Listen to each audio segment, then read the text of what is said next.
Thank you for coming to City Council's Childhood Poverty Hearings. I am Lachey Harris, Vice President of City Council and the Chair of People Parks Public Works Committee. I am very proud to lead this effort, and I want to thank my colleagues for joining me here today, Council President Miguel Melendez and Council Member Mitch Gruber. I am extremely grateful to all experts who will provide expert testimony today. As a reminder to everyone, this is day 2 of expert testimony before the committee. These statistics, I'm sorry, I invited you here to get your perspective on childhood poverty within the city, to hear how it affects our families and how you help every day within your organizations in the efforts of childhood poverty. This forum will be aired on WXXI and City 12 and streaming from City Council's YouTube page. We all know that childhood poverty has enduring implications for children within the city of Rochester. Last week, we heard that 1 out of every 2 children in Rochester lives in poverty. Rochester is also ranked number 5 on the list of cities with the highest poverty rankings in the U.S. These statistics are alarming, but not surprising.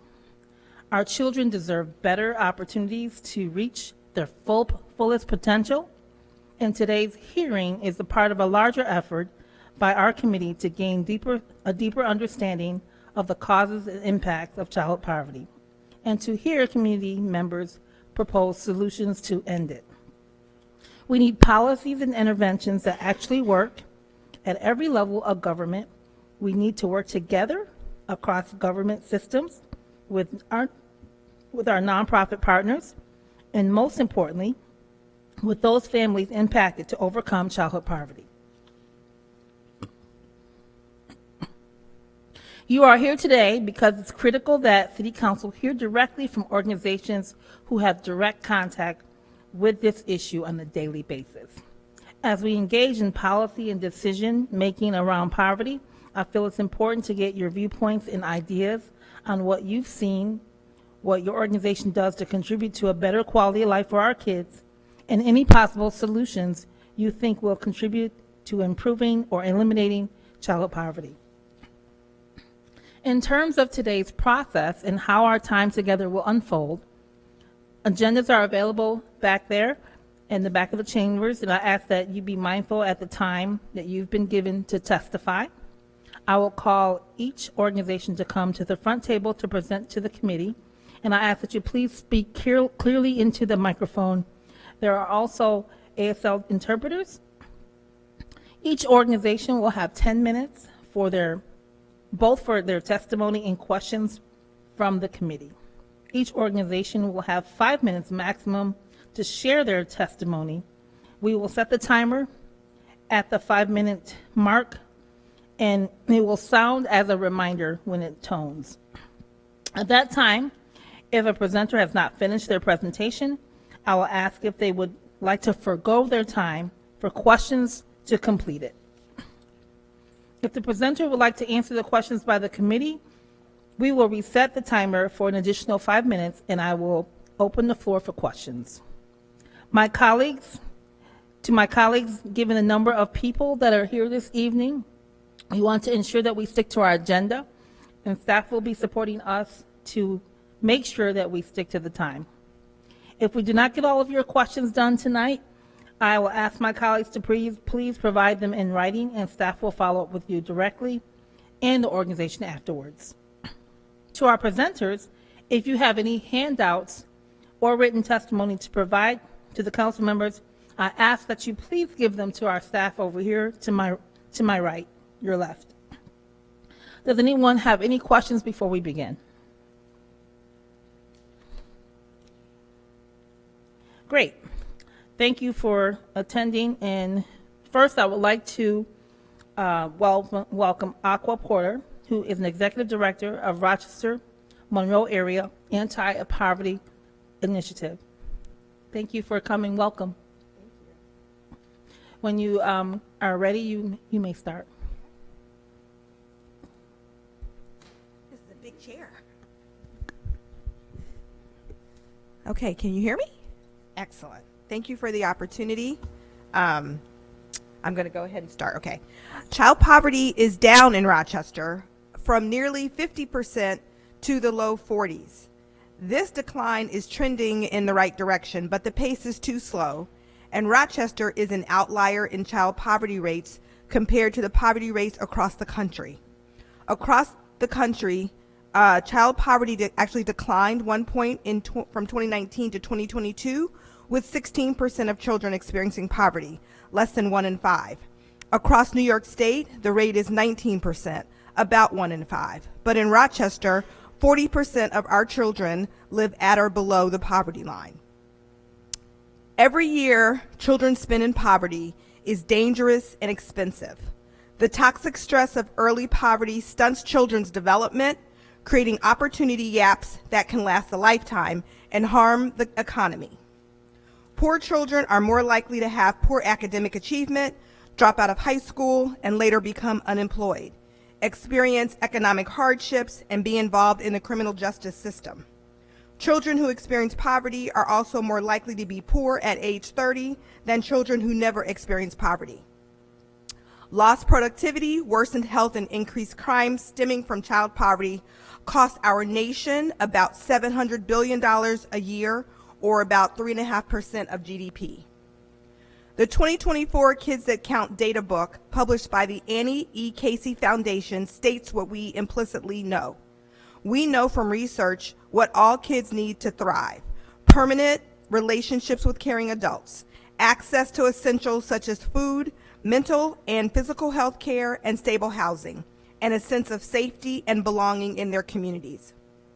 The data book captures what children and youth need most to thrive in 4 domains: economic well-being, education, health, and family and community. Each domain has 4 indicators for a total of 16. These indicators represent the best available data to measure the status of child well-being at the state and national levels. Some of these indicators are those that our MAPPY is tracking at the local level. Others are highly correlated to the indicators that we are tracking. I want to share a few data points with you to illustrate what we have to do in Rochester regarding economic well-being. And I did bring a handout, and I think it's the last page that kind of looks like this. And it really is the 16 indicators that the Annie Casey Foundation has defined as those which are important to look at in terms of child poverty. And on the very right-hand column where we have data for Rochester, I've added that data so that you can see that.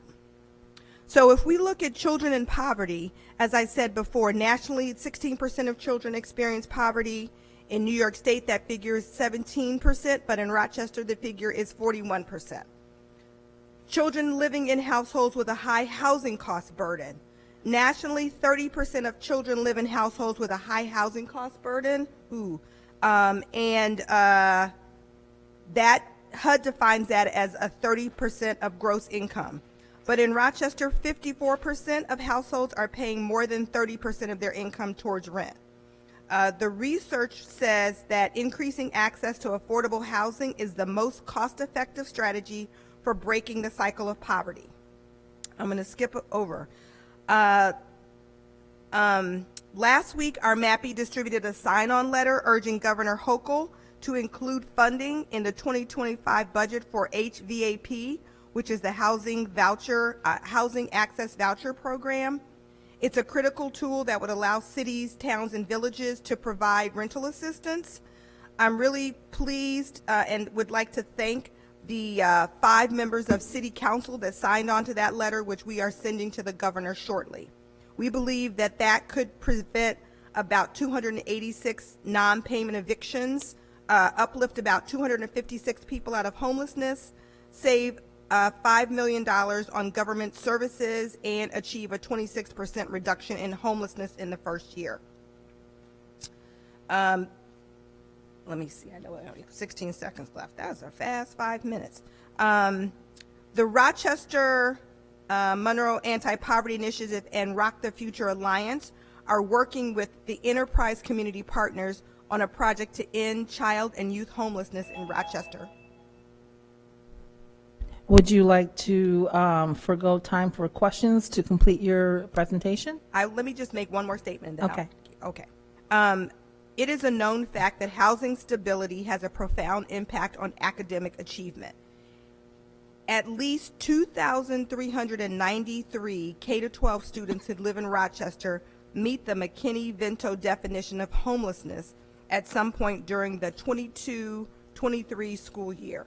This includes 1,869 RCSD students, 553 students in charter school districts, an additional 631 young children who have yet not enrolled in school experience homelessness in Rochester, bringing the total number of students and young children experience homelessness to at least 3,000.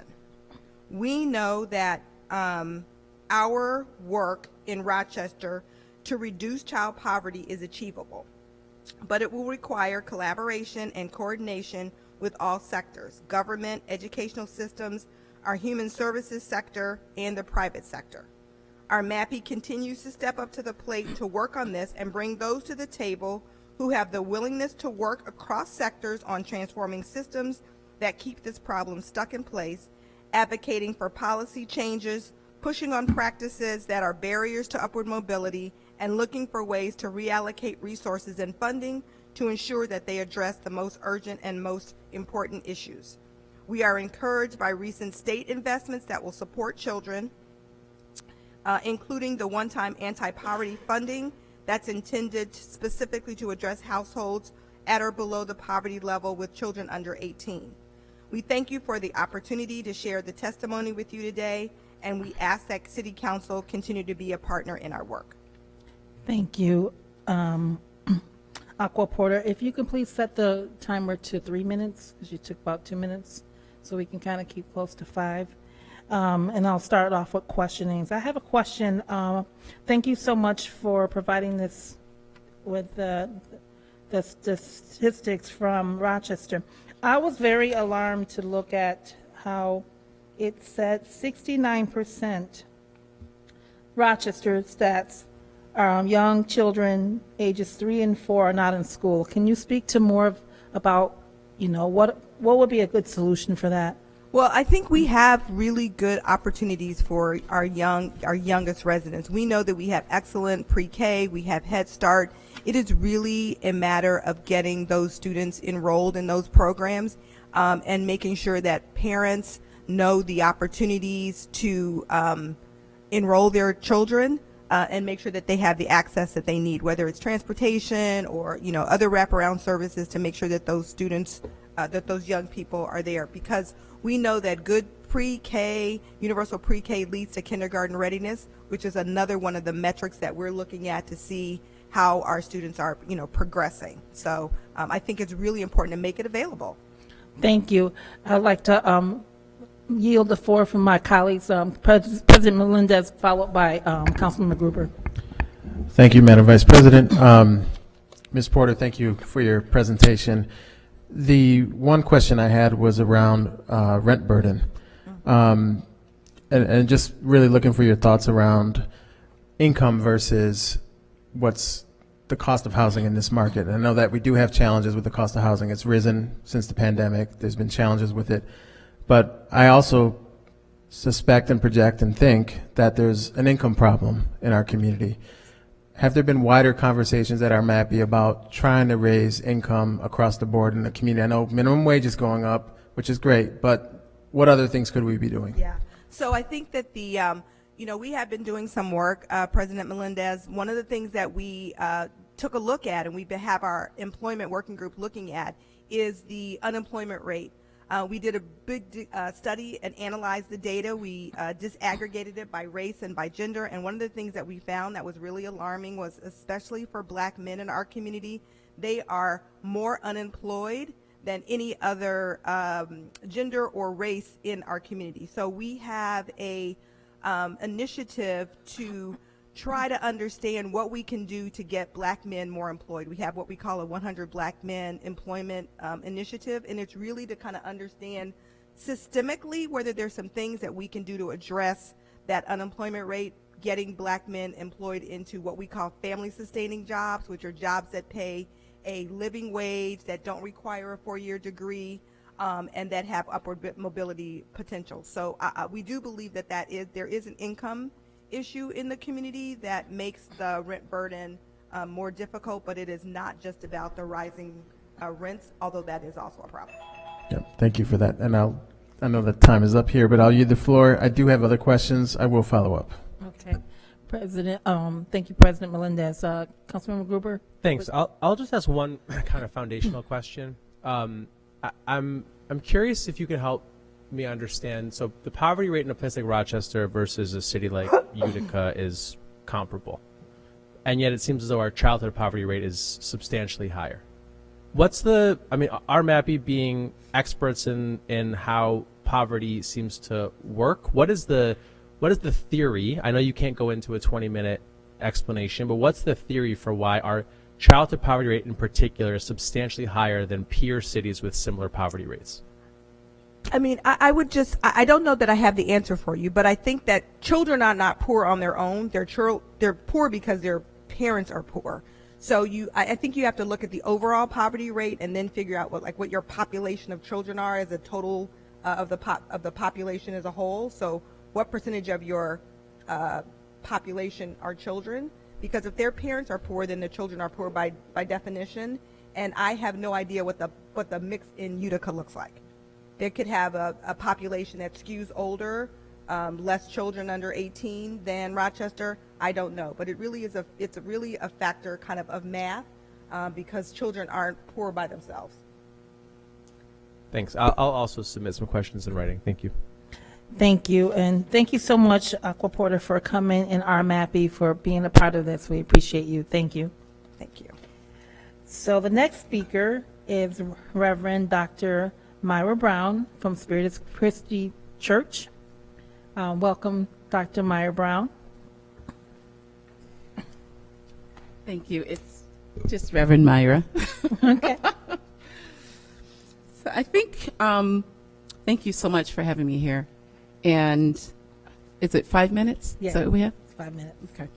All right. So let me just start by saying I think there are three jobs that a community has when it comes to children. And I think that's to provide for, protect, and prepare them for the future that belongs to them. And there are three things that I believe about children: that children are humans and not just future adults, whose childhood should be enjoyed for itself at every stage of life, and that children are agents and not objects, and we tend to treat them like they are objects, and that children have human dignity that must be honored, and that poverty actually ravishes the souls of children, and that we should do something about that. So poverty places a high burden on economically challenged families, especially those with children.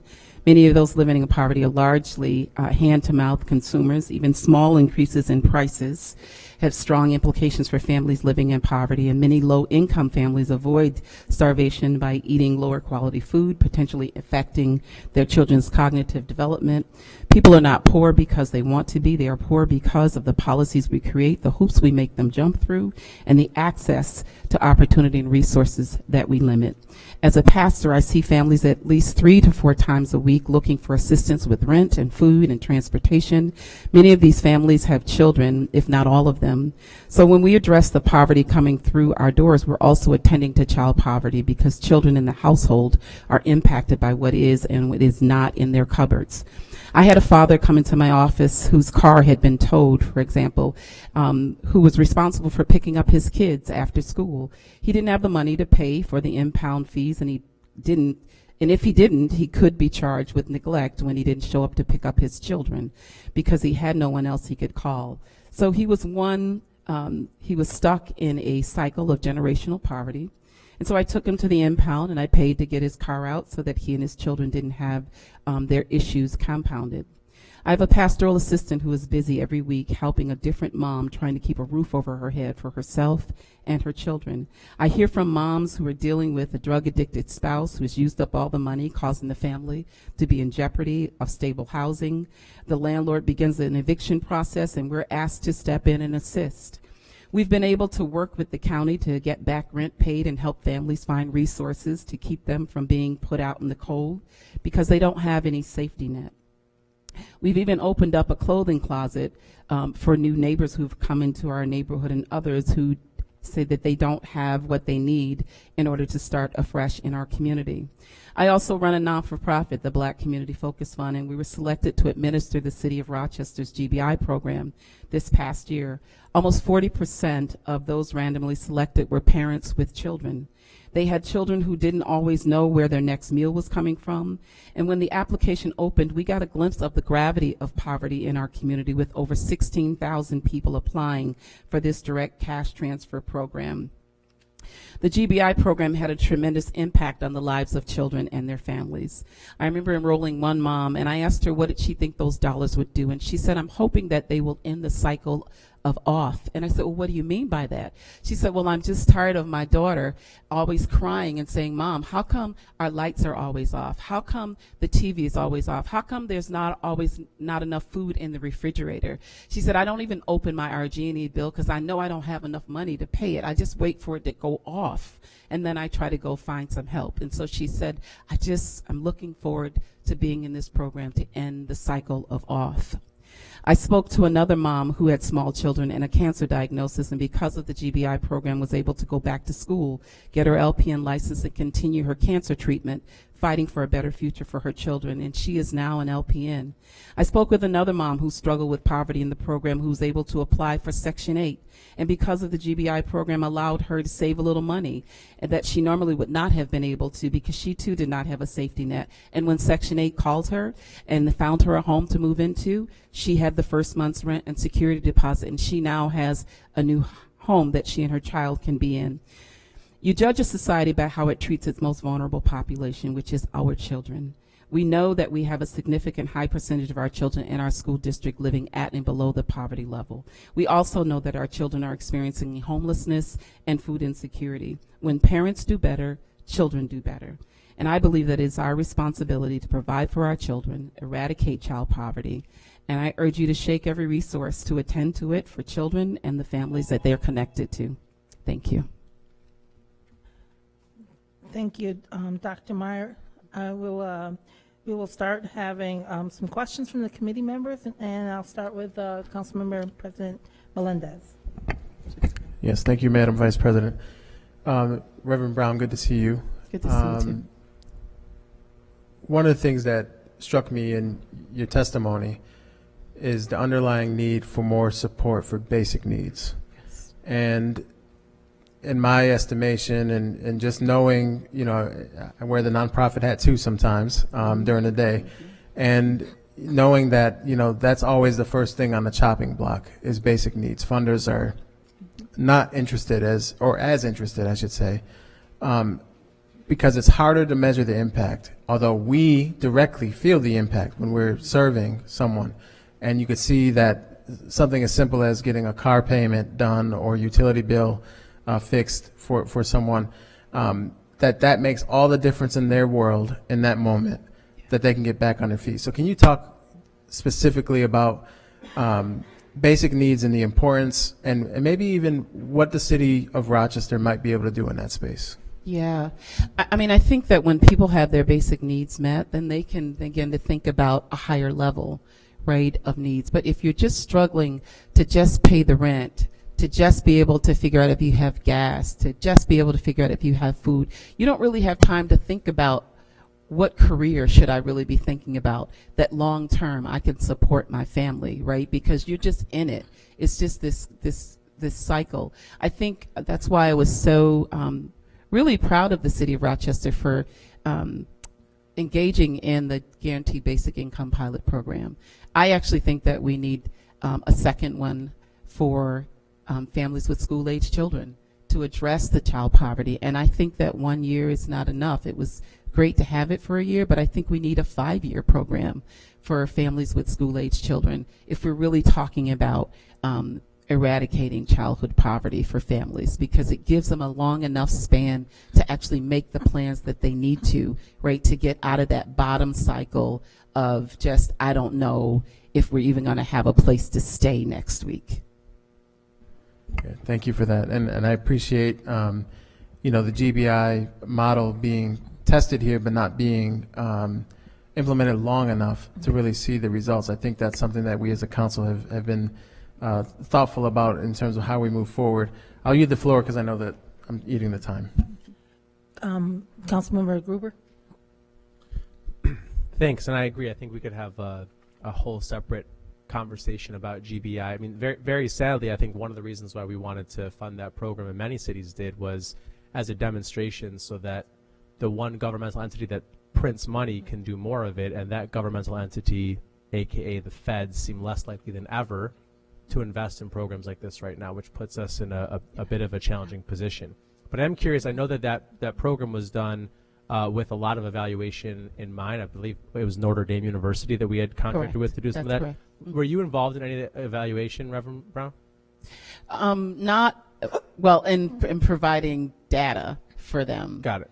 But not in the evaluation of what that data means. Do you So know we're if- still waiting on a report that will we hope to receive by February. Do you know if there was any part of the evaluation part that was segmented out for the people who did have children, for the families in there?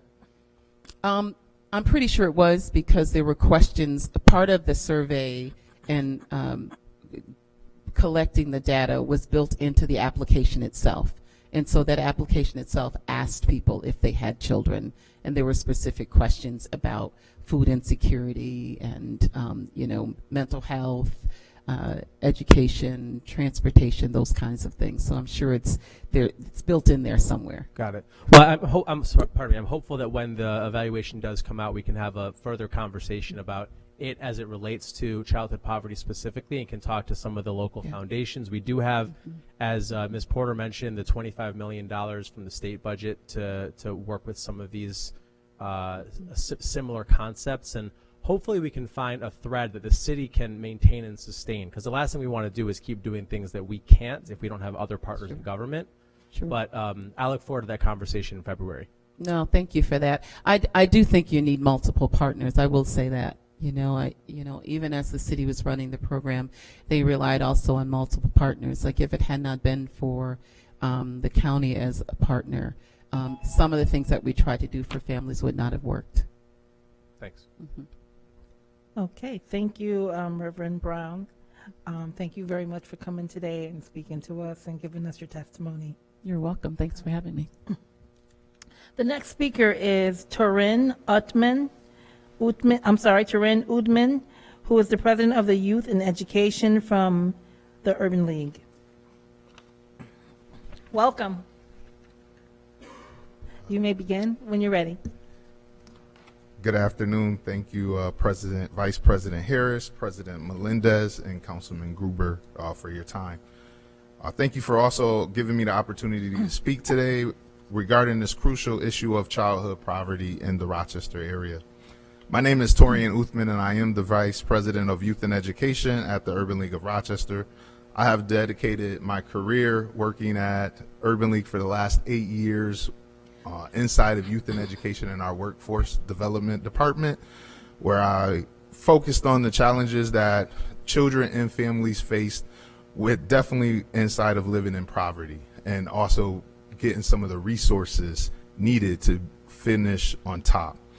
As we gather here today, it is essential to the acknowledgement that to acknowledge the stark reality that the childhood poverty remains one of the most pressing issues in Rochester. As you know, Rochester is ranked number 2 in childhood poverty, with 40 to 46% of our children living in poverty.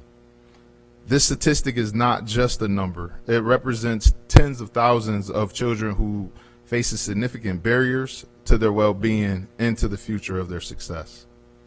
Research also tells us that children living in poverty experience significant impacts to the educational attainment. Children from low-income families often attend under-resourced schools, which can lead to lower academic performance and higher dropout rates. They are at the higher risk for academic disciplinary problems in elementary and middle school, and suspension and criminal behavior in our high schools. They may also experience increased levels of mental health concerns, including anxiety and also depression. If this doesn't sound familiar, this is some of the things that we are seeing faced inside of the Rochester City School District as this time. The stress associated with poverty can hinder a child's social and emotional development. Children may experience trauma, instability, and a lack of supportive relationship that can affect their ability to form healthy connections and succeed in life. While we know that education is a great equalizer, students living in poverty needs basic support to help them reach academic success. As Rochester Civil Rights Organization, the Urban League of Rochester is committed to securing economic self-reliance, our priority and power for all citizens, especially our youth who are experiencing poverty and are the most vulnerable among us. At the Urban League of Rochester, we work with our youth grades 5 through 12 to supplement the services they need to achieve. Our youth and education and development programs are specially tailored for the needs of our students in each grade level. We engage students in literacy, numeracy, and STEM activities to strengthen their academic and social skills. We expose them to the community engagement opportunities such as our Youth Leadership Summit, our Leadership Support Training, our Interrupt Racism Youth Summit, and our Black Scholars Program to develop their leadership skills. We also provide counseling, mentoring, tutoring, career exploration, and college tours to expand their opportunities after high school graduation.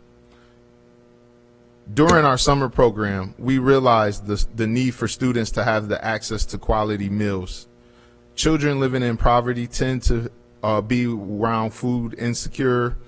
We noticed that students who are hungry exhibit more negative behavior. However, once they are nourished, they are more attentive and have improved behaviors and are more engaged.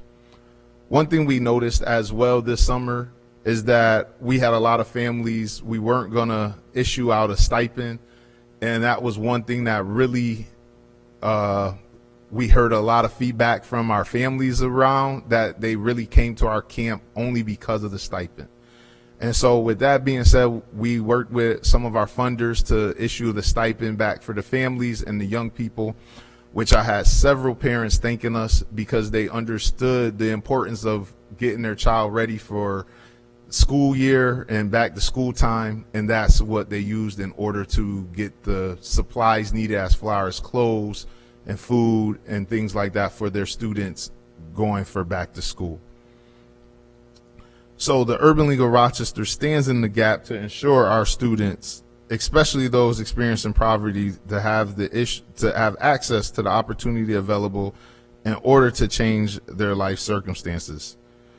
And we wanted just to end with saying that we thank you for hosting this hearing. However, as the contracted organization overseeing the recommendation of the Commission of our Racial Equity, Structural Equity, we want to remind you that the recommendations that were outlined in our 2021 Raise Commission report, that the report spoke specifically and deliberately about the circumstances of individuals experiencing poverty and outlined over 200 recommendations that would improve their situation. So we encourage you to look back at the information that has already been collected and that is already in your possession and implement those recommendations as quickly and intentionally as possible.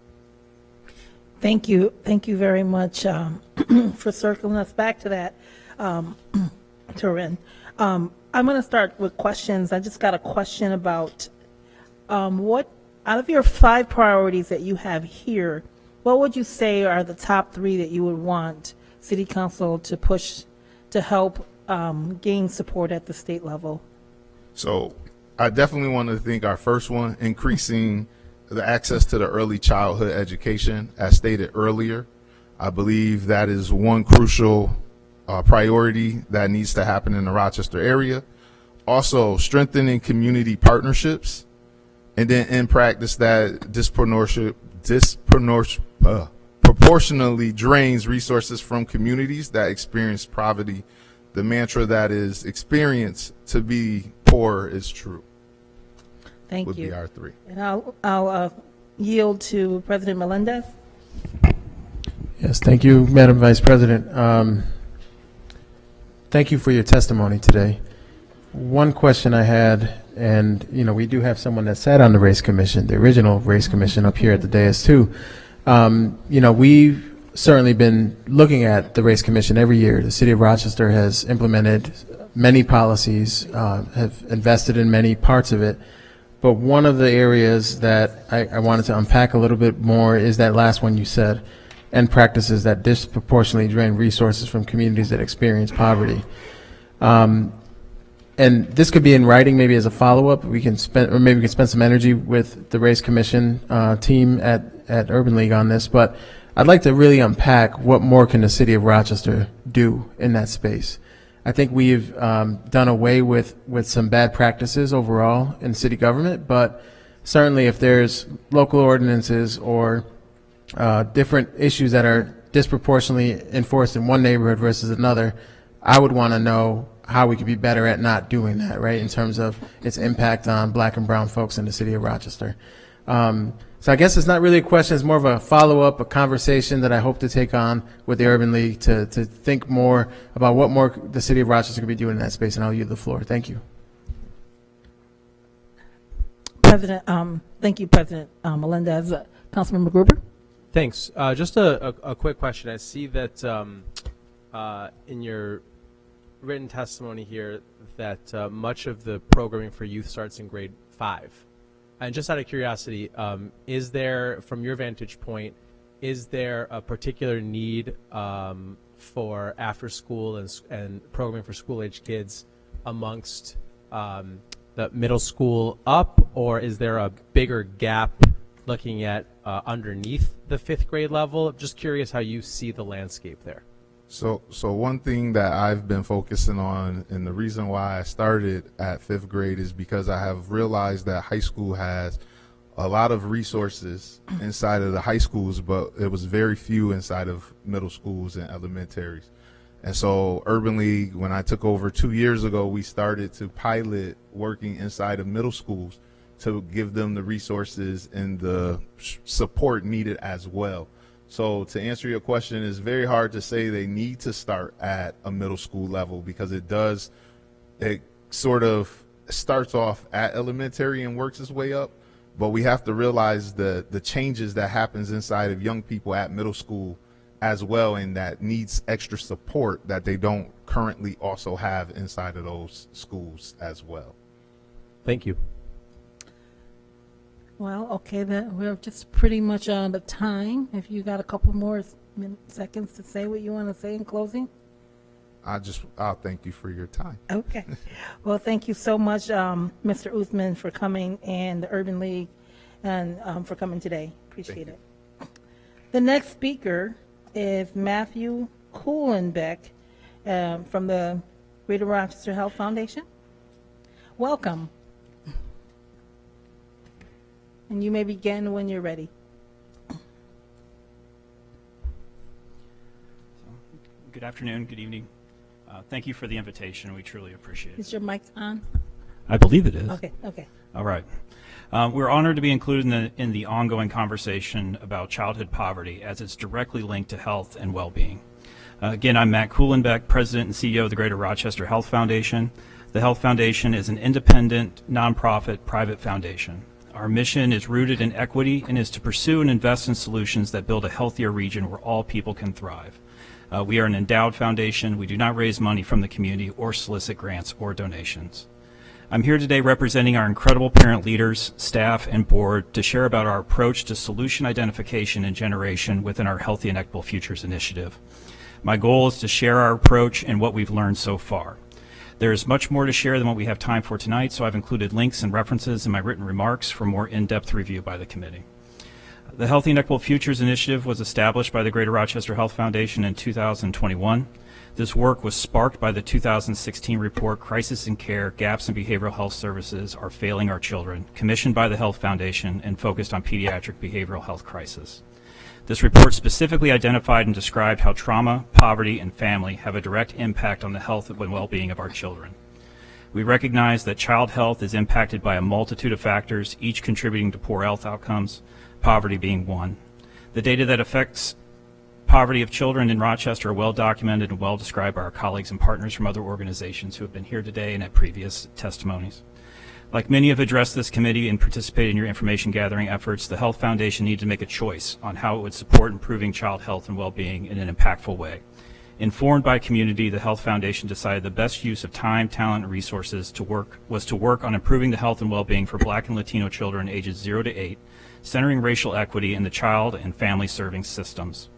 We approach this effort knowing we do not have the answers, but the families and parents with lived experience did. And we need to be equal partners in this work from the start for it to be successful. The Healthy and Equitable Futures Initiative focuses on transforming systems to better serve children and families using 3 main levers to propel change: advancing family leadership, providing social emotional supports, and creating representative and inclusive systems. At our core, this work centers families and parents as experts and leaders in decision making. No decisions are made without parent leaders. This includes decisions and decision making regarding our strategy, grant making, communications, and continuous evaluation. In addition, all parent leader facilitators are involved in our Learning Collaborative, a network of parents and organizations that are working to disrupt the conditions that result in racial and other health inequities and achieve justice and fairness in health resources to improve outcomes. Parent leaders serve as capacity builders, fostering organizational change and family leadership, social emotional supports, and diversity and inclusion within 13 organizations. Parents set the agenda and lead the conversation related to strategy, grant making, and Learning Collaborative, creating more opportunities to engage parents as decision makers and creating collective accountability. In the first 3 years of this effort, the Healthy and Equitable Futures program focused on building organizational capacity. 50 parent leaders have been involved in various aspects of the strategy and evaluation. Parent leaders occupy decision-making roles within organizations and community coalitions and tables. Parent leaders help make grant decisions to child-serving organizations totaling over $400,000. And they've collaborated in more than 50 key changes in organizational policies, programs, and practices to improve service delivery, family leadership, and racial equity. More than 5,000 children, family members, and providers have been reached annually because of this effort. What we've learned through this work is that we need to continue to the work of shifting long-standing power imbalances. Historic approaches to community challenges have created the results we see today. The paradigm needs to be shifted to see different outcomes. We need to move beyond asking for information and move to active engagement, action focused on positive disruptive change. We've worked to dismantle power imbalances, build authentic relationships, and build trust via follow-through and action. Engaging people with lived experience can strengthen an effort, build community power, and cultivate buy-in, but it can also cause harm and deepen mistrust if not done well. It's not enough to engage individuals one-on-one. We must create spaces for community members to gather, share, and hear experiences from one another, reflect on the challenges they face, and create a shared understanding of those challenges and possible solutions. Those closest to the problem often have the best experience and expertise to shape solutions that create lasting change. The solutions and trusted community partners identified by parent leaders are many times not the well-established or known entities, rather trusted grassroots nonprofits providing crucial supports within communities. Clearly defining, we've also learned that, I'm going to have 2 more points, if that's okay. The other piece that we've learned is clearly defining community is crucial to ensuring a clear focus and understanding of the expertise needed to lead and guide efforts. We define communities as people, specifically parents and families with lived experience on the issues we focus on. And finally, community expertise is like any other expertise. Engaged community leadership with lived experience is a consultative service, and participants should be compensated for their time. In addition, support needs to be in place for full engagement, including times that support family needs, such as evenings and weekends, as well as providing childcare, meals, and transportation in support of members and their families.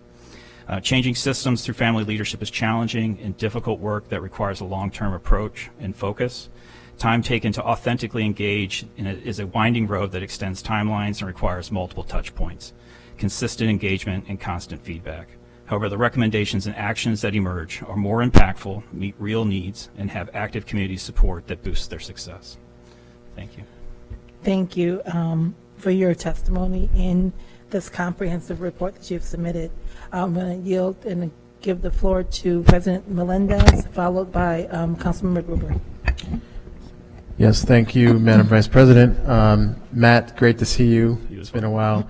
I really appreciate the the thoroughness of your remarks, but also the report that's in front of us that was referenced in your remarks. And in the poverty section of the report, it talks about basic needs being one of the main barriers. So food, clothing, and shelter must be met before parents and caregivers can begin to address their mental health needs, and it references other needs. In the space of basic needs, can you talk a little bit about, maybe through efforts that you're funding in the community, how you're reaching in to try to support basic needs of families in the community? Yeah, so we, as an organization, distribute roughly $8.5 million a year. The two biggest areas that those funds go to are behavioral health and basic needs. So we have significant investments in basic needs across our entire service area. And that includes the city of Rochester, Monroe County, and our surrounding 9 counties. So definitely social supports are absolutely crucial, and we've seen them increase in necessity post-pandemic, and have been a very thorough effort, or a focus of our efforts. And the foundation, clearly has a very wide-ranging mission when it comes to health. I mean, it's very broad. Yes. As a partner, what could the city potentially do to be supportive? What could this council or the community or city government do, I should say, to be allies in the space of supporting your work? It's an interesting question. I think the biggest value that this body could bring is ensuring that those who are most impacted by this issue are at the table creating the solutions with the council. Not just ask for information, but are part of this solution development and creating action steps as a result. We have a lot of reports that have been created by a lot of people. What we found is when we engage those who are most affected by the issues, they have some of the most incredible and creative solutions that we would have never thought of. And that's an absolute value add, and that's something we have expertise, I wouldn't say expertise, we're learning a lot through, and we're able to provide that support, and also if there's an interest in learning how to do that more effectively. Amen to that. Thank you. I'll yield the floor. Councilmember Gruber. Thanks. Thank you for the remarks. So a lot of what you talked about was about changing and transforming systems, and systems change is incredibly challenging and long, and oftentimes slower than any of us would like, but it's an important place to double down. I'm curious, in all the work of systems change, is there a place where you think this community is closest to chipping away and actually making some? It's another way of asking President Melendez's question. Is there a system in particular that's tied up in government that is the kind of lowest hanging fruit for real systems change from your vantage point? You had to add the asterisk of tied up in government. Pardon? You had the asterisk of tied up in government. Well, I think everything is tied to government somehow, whether we like it or not. I would say the where we've seen the most progress and the most improvement in the short time that we've been doing this work has been in behavioral health services and access. One of our partners is the University of Rochester, and specifically in their pediatric psychiatry division. They have had an active parent leadership group that has exposed them to things that they didn't even know were challenges for the community. Historically, when a family was told they were on a wait list for services, they just got a letter that said they were on a wait list for services. The parents encouraged them to provide more. So then, in addition now to a wait list for services, they also get, here's what you can access now, today, for families who are in crisis. They've also, one of the outcomes that's more recent is the establishment of the Pediatric Urgent Care, Psychiatric Urgent Care Center at the University of Rochester. That came from direct feedback from families who are engaged in this work, and it's changing how they're delivering care. We've also been fortunate through our efforts to support Healers Village, as well as other non-traditional access points and delivery care for behavioral health services across our region. So really breaking down some of the cultural and historic competency challenges with the traditional mental health system, and bringing care to where people need it and how they would like to receive it. Thanks. Thank you, Mr. Kuhlenbeck, for coming and presenting on behalf of the Greater Rochester Health Foundation. Thank you for your time today. Thank you for your time. Now we will, our next speaker is Lori Valentine, the President and CEO of the Society for the Protection and Care of Children. Welcome, Lori. You may begin when you're ready. Okay. Can you hear me? Oh, yep. As you mentioned, I'm Lori Valentine from the Society for the Protection and Care of Children, or SPCC, and I've been working with children and families in Rochester for 35 years. I appreciate the opportunity to share a few observations and thoughts based on my experience and the experiences of those we serve. SPCC works closely with families and integrates their input and guidance into all of our services, as well as our advocacy for systems level change. Much of what I will share comes from their lived experiences, and I agree with what Matt mentioned, that we need to engage families in the identification of both the needs and of the solutions. That is where the answers are going to come. The impact of poverty on children is profound and leads to devastating inequities and negatively impacts their physical health, cognitive development, emotional and social well-being, education, and life opportunities. To effectively address the impact of poverty on Rochester's children and families, obviously a multifaceted approach is needed that includes concrete services to provide resources for increased food security and safe, affordable housing, as well as supports for increased education, job training, early childhood development, and mental health services to address the high levels of trauma that our families are facing. We know that families in distressed neighborhoods experience very high levels of trauma, as they are more likely to witness violent crimes, be victims of crime, or lose loved ones to violence. And these experiences, coupled with the additional stressors such as unstable housing and food insecurity, often leads to anxiety, depression, and hopelessness, which impairs not only a person's ability to function, but also a parent's ability to focus on parenting. Also, many of us, regardless of our socioeconomic status, lack knowledge on how to best support our children's health and development. Home visitation programs that serve new parents and preschool-age children, like SBCC's Teenage Parent Support and Healthy Families programs, as well as other home visitation programs in Monroe County, like Building Healthy Children and Nurse Family Partnership, have been proven time and time again to have a significant positive impact on generational poverty by providing support and guidance to families to improve parenting skills and child development outcomes, increase economic self-sufficiency, and ultimately mitigate the effects of poverty by supporting and empowering parents. Specifically, these programs go into families' homes, thereby reducing transportation barriers and help families feel more comfortable in their own space. They offer parenting education, activities to strengthen the parent-child relationship, and counseling to address emotional and mental health concerns. Many also offer referrals to resources in the community, including housing, food, educational, and employment support. Helping parents find and retain good jobs through education and job coaching, as well as securing stable housing, leads to families being more secure economically. For example, our Teenage Parent Program offers intensive educational support for young parents to help them stay in and return to school, as well as employment-related support through activities such as job coaching and partnering with local businesses who offer paid job experiences and ultimately many jobs.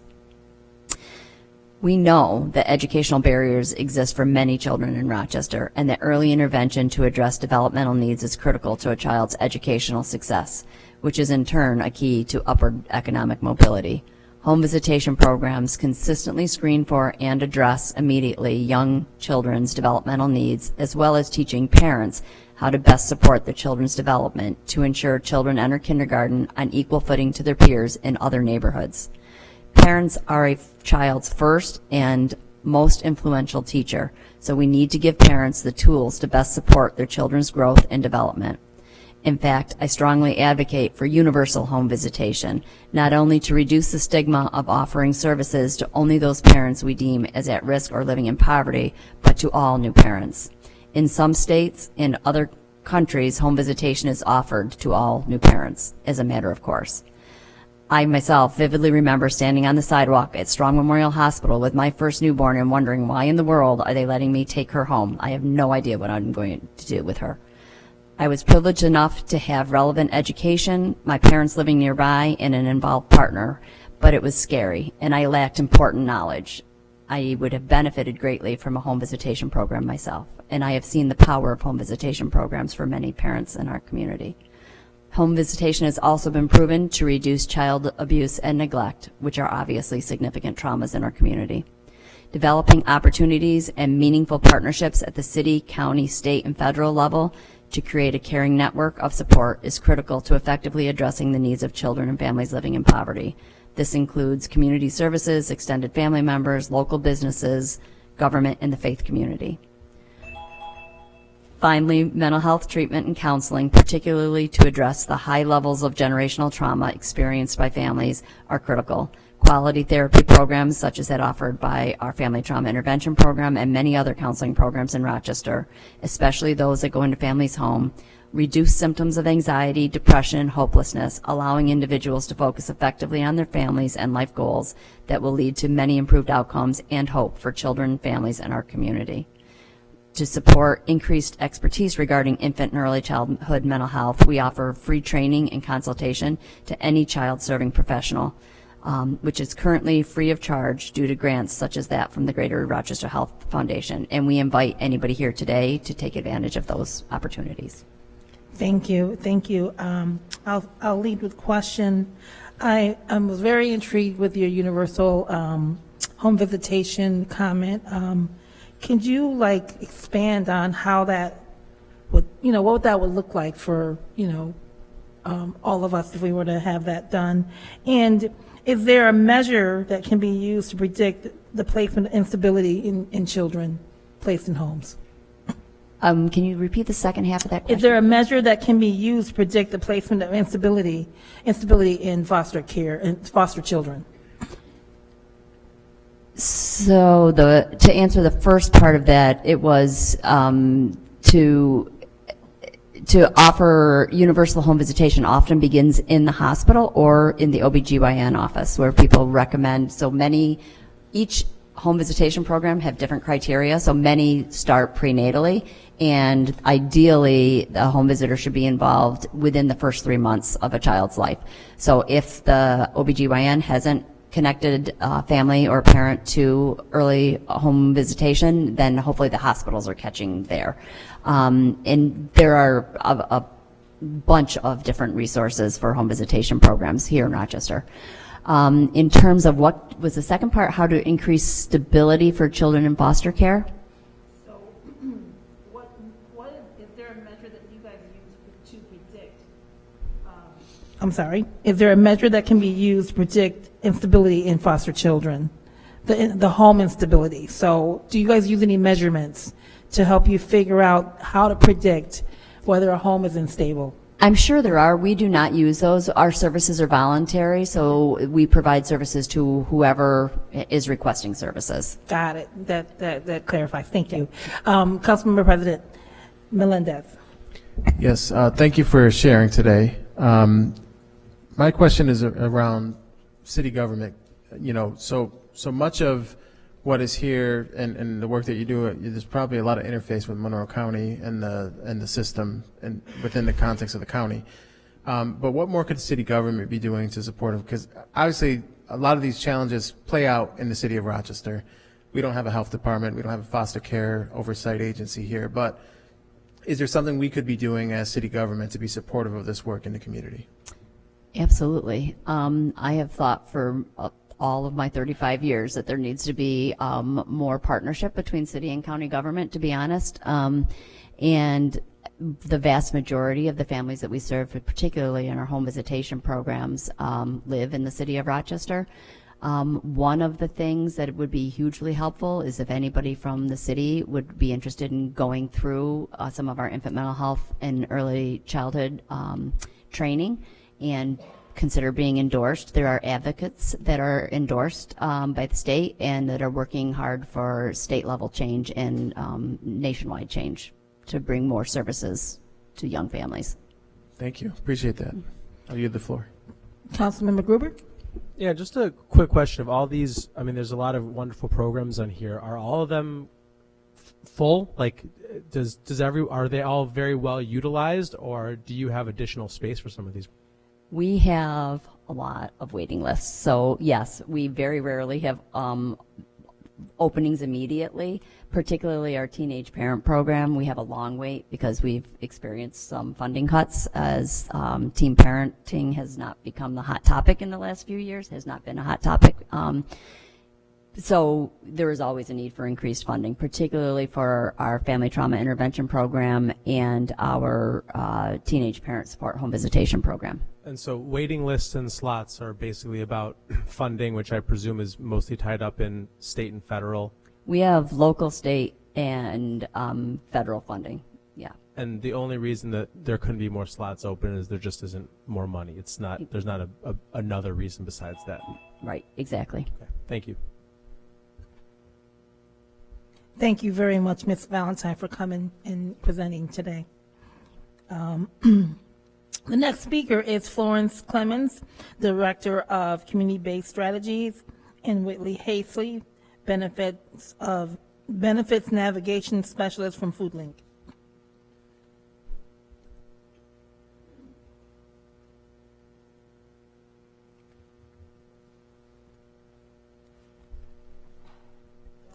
Welcome, ladies. Welcome. Thank you. Thank you.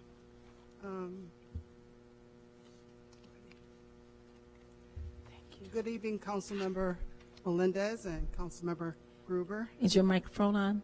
Oh, can you hear me? Yep. Oh, I guess I gotta get closer. Well, let me start again. Good evening, Councilmember Melendez and Councilmember Gruber. My name is Florence Clemens, and besides me is Whitley Hasty. Our President and CEO, Julia Tedesco, could not make it today, but sends her deep appreciation for the city's effort to reduce childhood poverty. As a food bank, FoodLink serves as the hub of the emergency food system in the city of Rochester and 10 surrounding counties. As a public health organization, we address root causes of food insecurity through an array of anti-poverty initiatives that improve the lives of City of Rochester residents daily. By serving in this dual capacity, we have a unique perspective on the impact of childhood poverty and the difficult decisions so many families face when trying to put food on the table and meet their other basic needs. I'd like to briefly share with you FoodLink's 3 main areas of focus and a few stories connected to each. Our food banking operations include a network of more than 100 nonprofit organizations in the city alone that provide food assistance to many of our most vulnerable neighbors. Currently, zip codes fully within the city limits have food insecurity rates ranging between 18 and 36%, which is doable to triple those of surrounding communities. So far this year, our network of food pantries and meal programs has served 41% more children than the year prior. We are still seeing the lingering effects of high food prices paired with the expiration of COVID-era nutrition assistance programs that lifted millions of Americans out of poverty. We know there are thousands of families in our area that routinely skip meals when times are tough. This past year, we heard from a local family with barely enough food to get by, so they established an alternating schedule of which family member ate dinner each night and which ones didn't.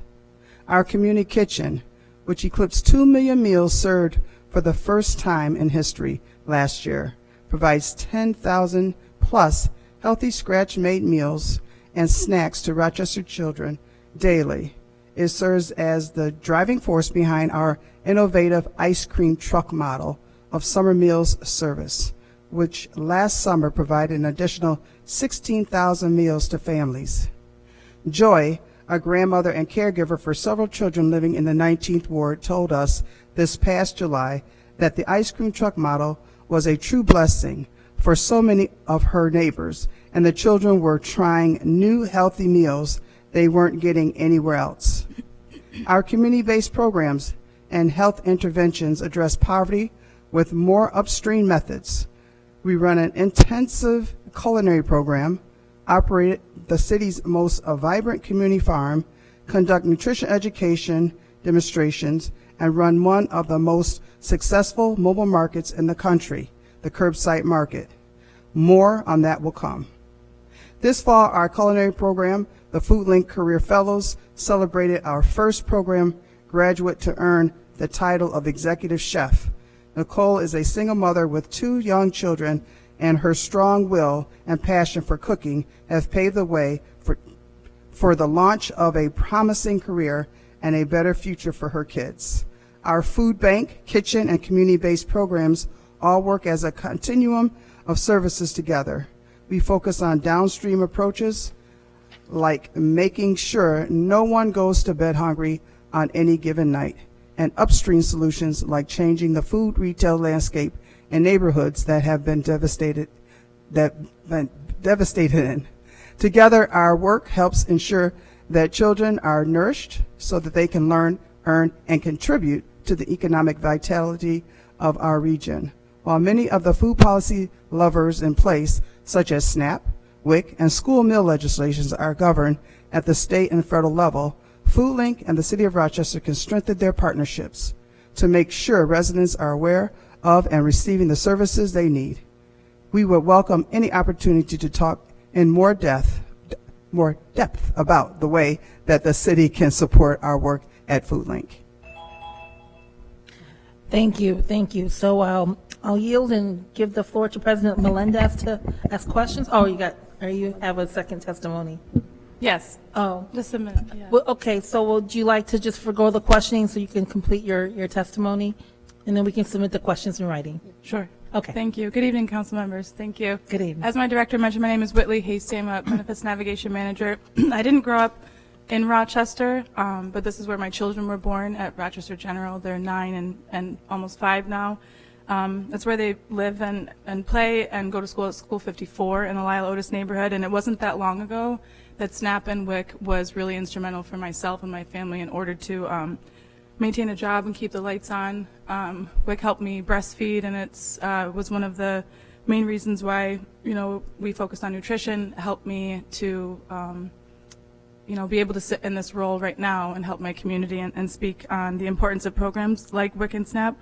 So in my day-to-day work, it's always really surprising when I meet families that have never heard of our curbside market.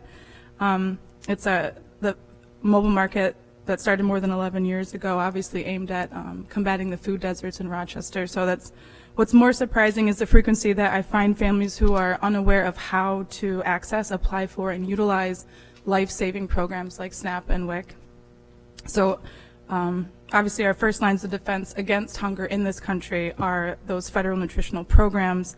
And so if we can make it easier for benefit access services like ours to reach everyone eligible, then we can take those important steps towards empowering our communities to be successful.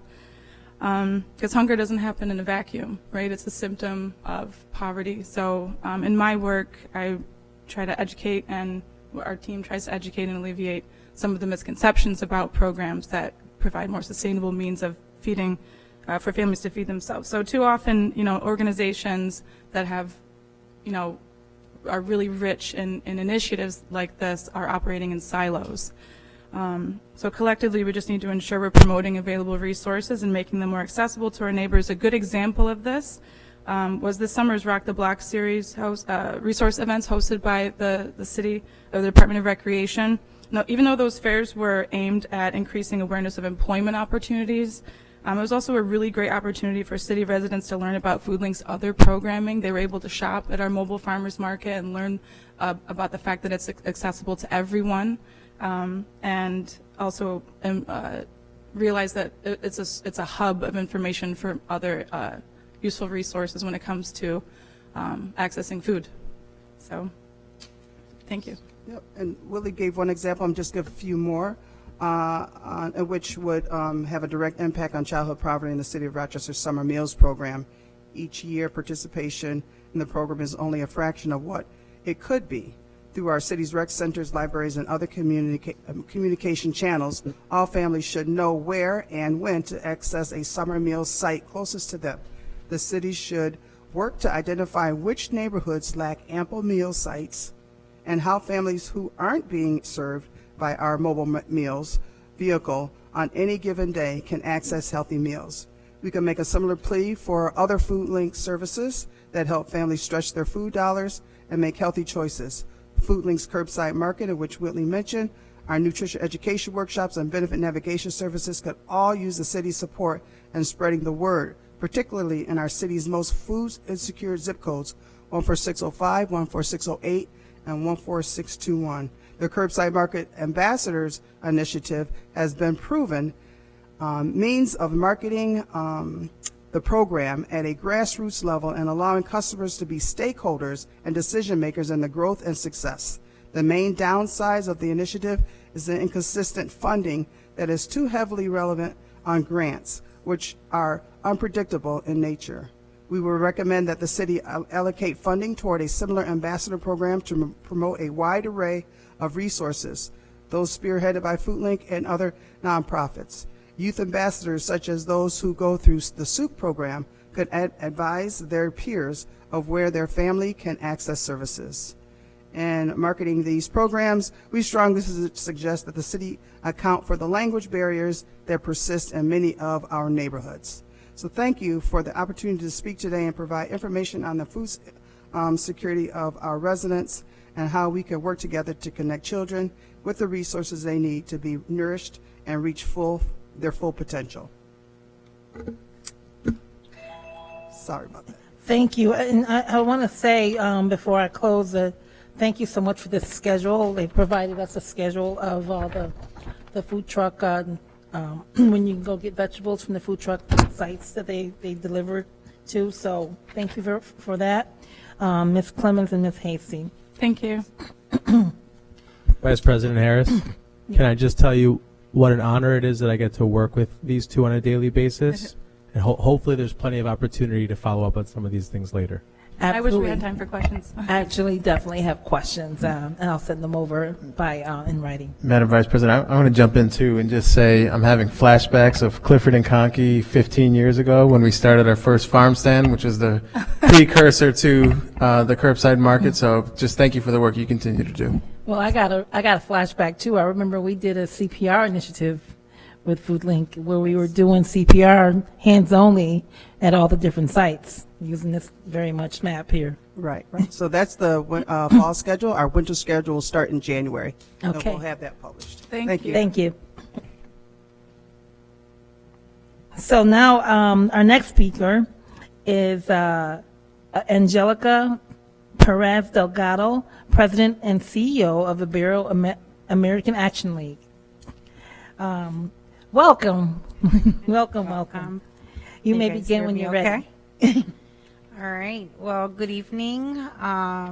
Thank you, Councilmember Harris, Councilmember Melendez, President Melendez, and Councilmember Gruber for having us here today to share a testimony. My name is Angelica Perez Delgado, and I get the great pleasure of serving as the President and CEO of Ibero-American Action League, an organization that has been deeply rooted in Monroe County since 1968. Ibero has dedicated over 5 decades to empowering the Latino community and other vulnerable populations. Each year, Ibero serves approximately 27,000 individuals, 69% of them who are Spanish-speaking or limited English proficient, with over 21,000 of those being residents of Monroe County. We do have multiple sites across upstate New York, which include Albany, Amsterdam, Niagara Falls, and Geneva, but our majority of folks are here in Monroe County. We work in some of the most impoverished neighborhoods, Predominantly, our facilities are located in the 14621 and 14605 zip codes, and we provide crucial services that include a wide range of services, which are health coordination, youth services, housing, violence prevention, workforce development, service navigation, early childhood services, and a lot of other services. In total, we provide about 74 different services. In our internal data, recently when we were preparing for our annual report, it revealed that 93% of those that we serve at Ibero make less than $25,000 annually, highlighting the depth of poverty of the population that we serve. At Ibero, we feel this, but when we see the data, it's really reaffirming because it's a lot of work that our staff has to do to be able to serve the population that we serve. On average, our families report spending about 58% of their income on rent, which really doesn't leave much for basic needs. When you talk about, we operate multiple supportive apartments, close to right now 200 of them, with the average rent of about $1,200. So when you think about someone making $25,000 annually and spending that much in rent, it really doesn't leave much. Our agency has dispersed over $800,000 in cash assistance just in the past couple of years to help with basic needs, and the top utilizations there were things like arrears rent, deposits, utilities, and automobile repairs. And in partnership with the county, we dispersed $1.7 million of eviction prevention funds when those dollars were available in our community. Even with this effort, the demand for affordable housing, reliable transportation, and necessities far outstrip available resources. For example, our Community Resource Center, which is one of our high utilizing programs, assists over 5,000 people annually. And the top needs that people are coming to the Community Resource Center for are to secure housing, look for employment, and other essential services. And unfortunately, what we find is that that need continues to grow. I know we think we live in a what's our new normal post-pandemic era, but actually the needs of our families are more chronic and acute than before the pandemic. Even with this efforts, childcare remains a significant barrier for families. At Ibero, we recently expanded our subsidized daycare. We had a wait list of close over 80 families that were waiting for subsidized daycare. To date, we remain with 12 vacant seats in our subsidized daycare, and part of that has to do because the application process takes 45 to 60 days to approve, and internally, as we measure our approval rate, we find that we only have 45% of all applications approved. The delays are really related just to the level of paperwork and bureaucracy that families have to do in order to access child care subsidies. And they're often knocked out in technicalities. They forgot to X the box, they forgot to turn in a form, and by the time they find out that they're not eligible, really families have moved on. I'd like to share a story about a specific staff member. I had the pleasure to meet with several of my staff last week to talk about some changes that we were making. And this is one of our low-wage staff, making around $17 an hour. And part of just a simple change in schedule can throw someone into complete chaos. She was really overwhelmed and began to talk about transportation for her children, bus pickups, car being broken, and how at one point she was bringing her child to work and we had to kind of wrap around her. So it just kind of shows the instability of the population that we serve, but also our employees. Our current systems often fail the very people that they're designed to serve. Long wait times, limited hours of operations, resources constraints just creates huge barriers for our families. For families in our communities, these delays can make the difference between stability and crisis. People need help when they need help, not when we're able to help them. For instance, the lack of before and after school programs, has further destabilized a lot of our families. We're living in a community where we no longer think we need basic needs funding, and a lot of it has left our community and has left this population even more vulnerable. At Ibero, when you take that and you couple that with language barriers, immigration concerns, and other cultural factors, this challenge is really good. Compounded in a very big way. For example, when we ran the numbers, Ibero provided translation services to 350 people who needed their forms translated for another agency that they were looking for services for. So that's, to us, is very concerning. So some of the recommendations that we are talking is about streamlining. I know this doesn't live in the city, but really streamlining the process for childcare and childcare subsidies. Increasing resources in county and government departments so that they can expedite the access to those resources that the families are in need. Continue to invest in basic needs programs that include housing, childcare, transportation, and design systems with the people that we serve in mind and not make them complicated so that people are able to access them when they need them. At Ibero, one of the things that we take pride of is that our staff, the majority of them live, work, and play in the community. So we get not to only see the exhaustion in the people that we serve, but we see it in the daily struggles of our own staff.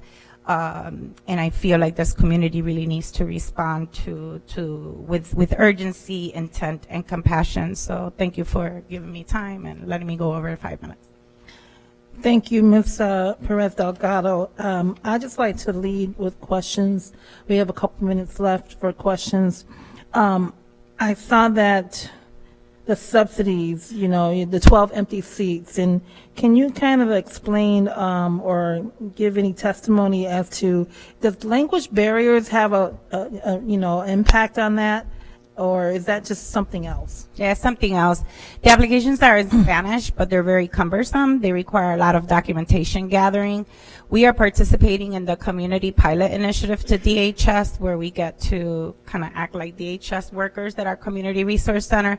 So one of the things that we're piloting now is we're literally hand-holding those applications to see if we can expedite the approval process and also the success rate. So that's something that, to send them to DHS to do that really delays the process even further for our families. Okay, thank you.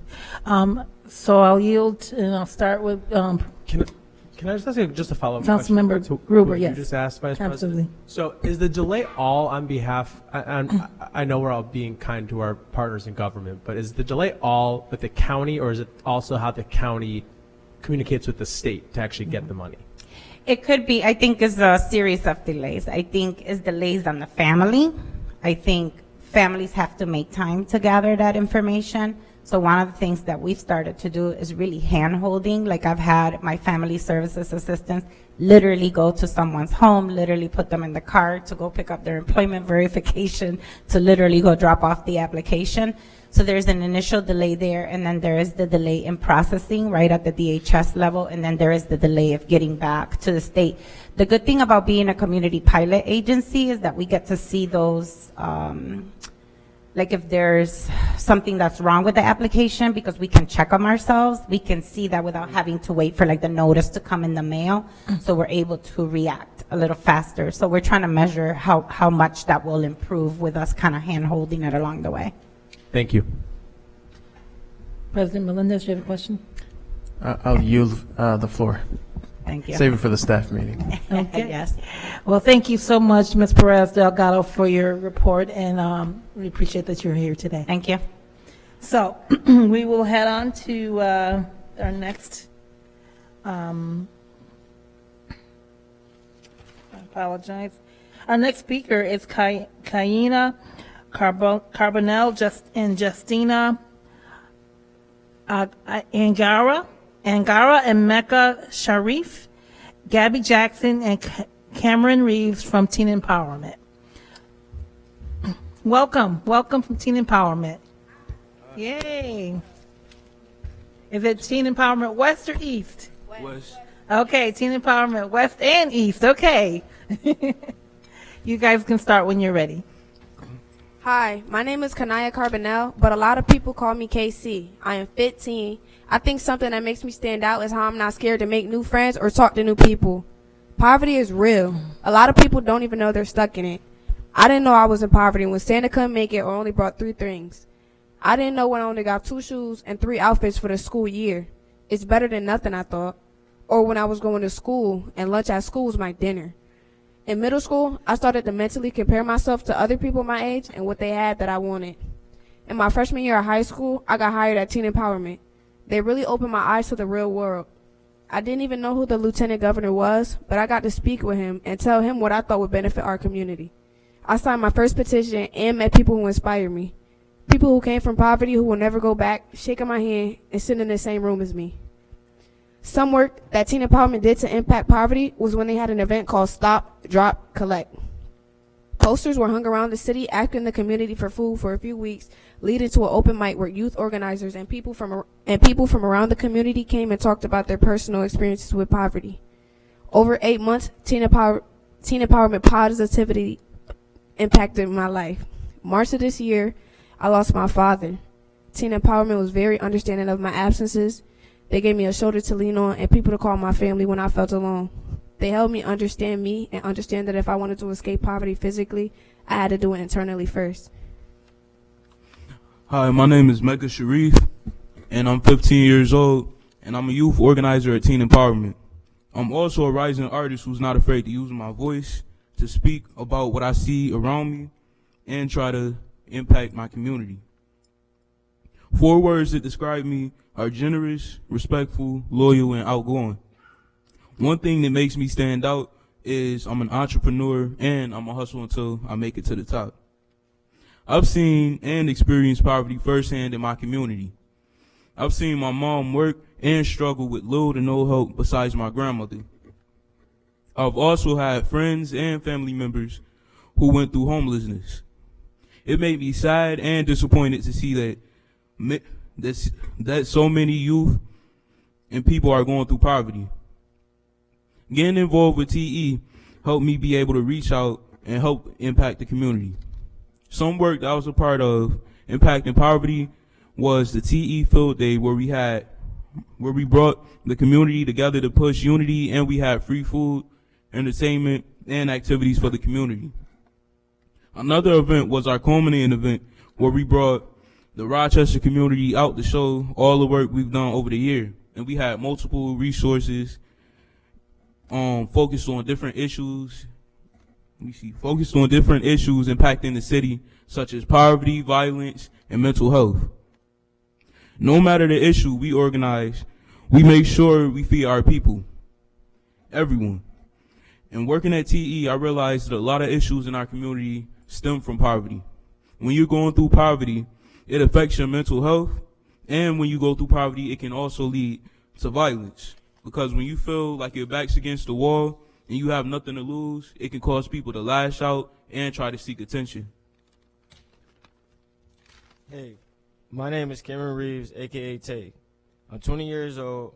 I say I have a level head on my shoulders, although others might say otherwise. But only if they knew and understood where I came from and what I've been through. What I've seen and what I learned throughout my years, they'd see my true self, which is a caring, respectful young man. I come from not having a father figure and watching my mother struggle and paying bills to provide for her 3 kids, putting me in a state of depression because I was told to be the man in the house and be there for my younger sibling. I felt hard and misunderstood in school, which made me not want to reach out to anyone about my problems.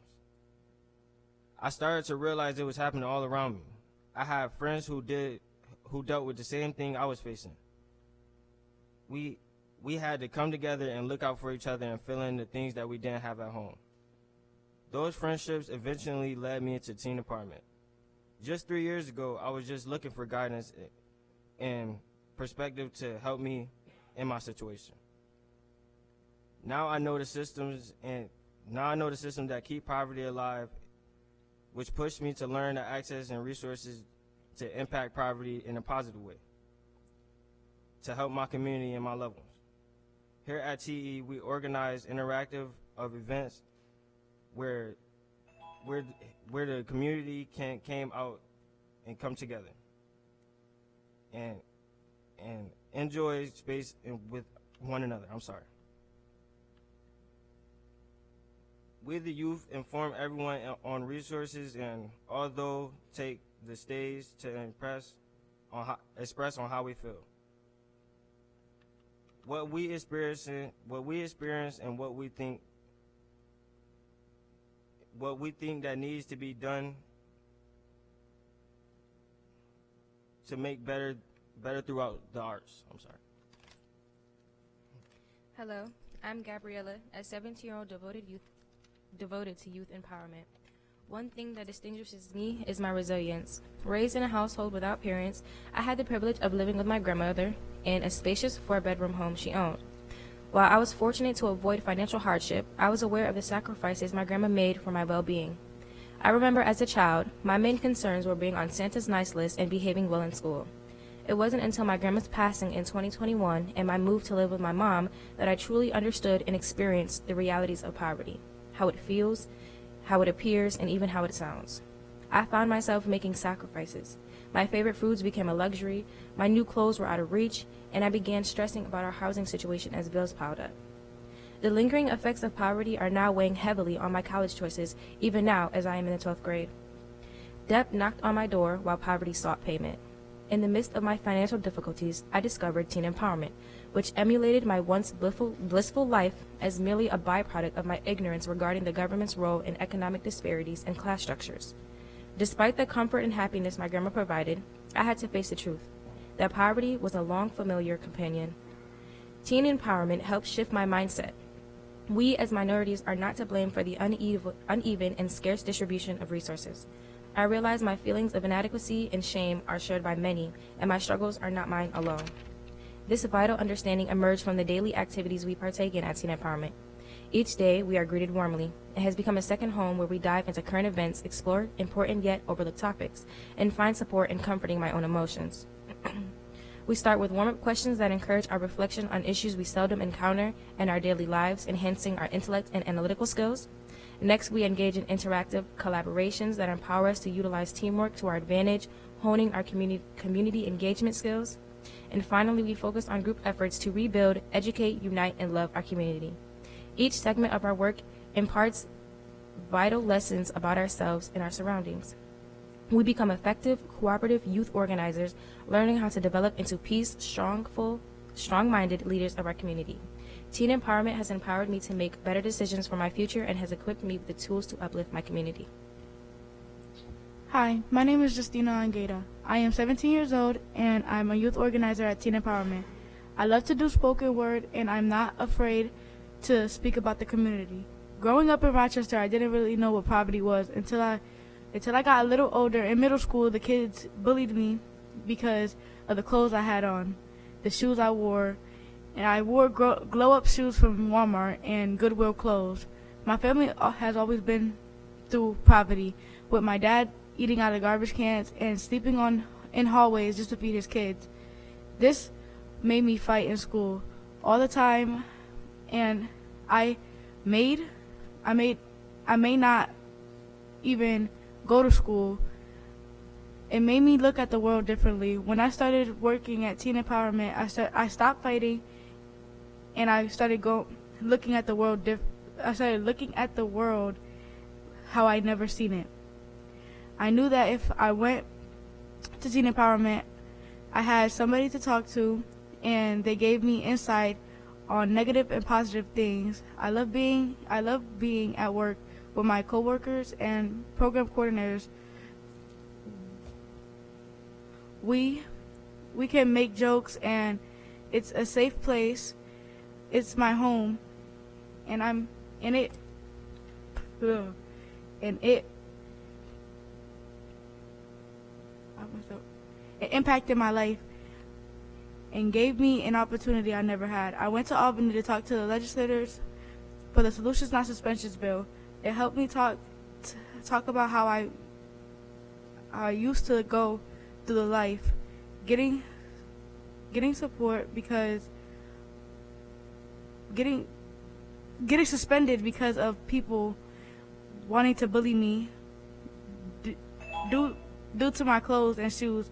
I had never thought I'd find a place where I could go and actually feel like myself. They helped me with so much, including when my house caught on fire and I ended up having to live with my grandma, and I didn't have clothes or shoes. All I had was the clothes that I was wearing on my back that day for school. TE helped with getting me new clothes and getting me new shoes. Thankfully, we got a loan from the Rochester State to be able to buy a house, and thankfully thanks to my family and friends, we had clothes on our backs and food in our house. Not a lot of people know how grateful they are until they go without. Thank you. So we'd like to take a few minutes for questions. We'll take 5 minutes to question. I'll start with my colleagues, Councilmember President Melendez. Yes, thank you all for your testimony and your stories today. I just want to start by offering a little testimony back to you first. I lost my mother when I was 9 and my father when I was 15. Very similar to some of the stories I heard. I was acting out in school. I got into fights. People see me today and say, no way you did that. Yes, it's a part of the fabric of life for everyone to go through things. And I just want to say I appreciate each of your testimony because your stories are important. The stories you have are important. And make sure that you continue to lift your voices and tell those stories because they matter. With respect to poverty, I do want to ask a question about the city. What more can city government do from your perspective? And I'd love to follow up with this maybe with another session at some point to talk deeper. But what more can city government do to support young people in the community? We know we have a school system, but there's after school, there's programs in the evening. What more could we be doing as a city? We have rec centers, we have libraries, but young people don't always go to those places. So what could we be doing to be supportive of you?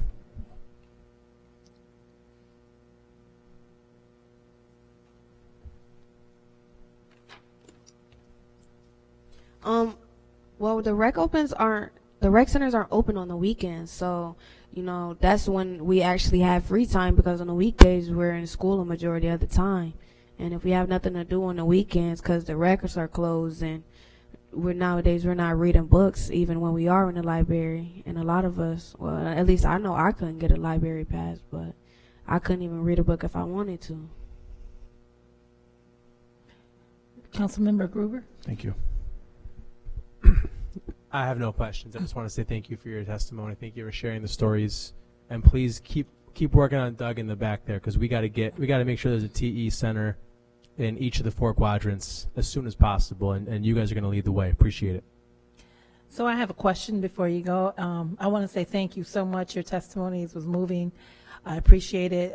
I was really moved by Cameron. You mentioned that you learned how there are systems that keep poverty alive, and that pushed you to learn how to access the resources around you. Can you expand on that? Can you talk about those resources that you had to access to help, get you through poverty, and, what can we do to make that process better for you, that system? I'll just say, like, as a young man, I just was like hard. I was just running the streets, like had friends around, go to my friend's house. Other than that, we used to go to like 33 school, go to the rec centers like that. But it was like a lot of fights breaking out and stuff like that. So it started getting a little dangerous. So we stopped going, stuff like that. So we go to like our friend's house. You feel me? Just help each other out. You feel me? Like we just go chill and not think about the stuff that we have at home. We choose to not go home. You know how friends be, come over, you can stay the night and stuff like that because it'd be hard at home. You don't want to think about nothing else that be at home. So it's like, yeah. So when you are visiting your friends, do you use, and can I ask, do you use the RTS system? Are you biking? I mean, is there systems that we can do to make that accessible for you? I know we've spent a lot of money on providing bike lanes, making the city more bike accessible. So I know the RTS have made some changes to the bus routes. Can you give me some feedback about that? Do you guys use those systems? Yes, I use the RTS bus a lot. That's like the cheapest way to get around, to be honest. It's like if you don't have the money for an RTS or like a car or anything, it's like hard to get around. But it's like walking and the VO scooters, but the VO scooters be like a little too high for people around my, like, the poverty that we go through and stuff like that. So it's like $10 might be a lot just to go down the street, because that's what it takes to just to start up the bike. So it's like, I don't know, it's hard. Okay. Well, thank you so much for that testimony. And my colleagues and I will put additional questions in writing to TE. Thank you, Doug, for bringing them down and having them come and testify today on behalf of TE. Thank you, too.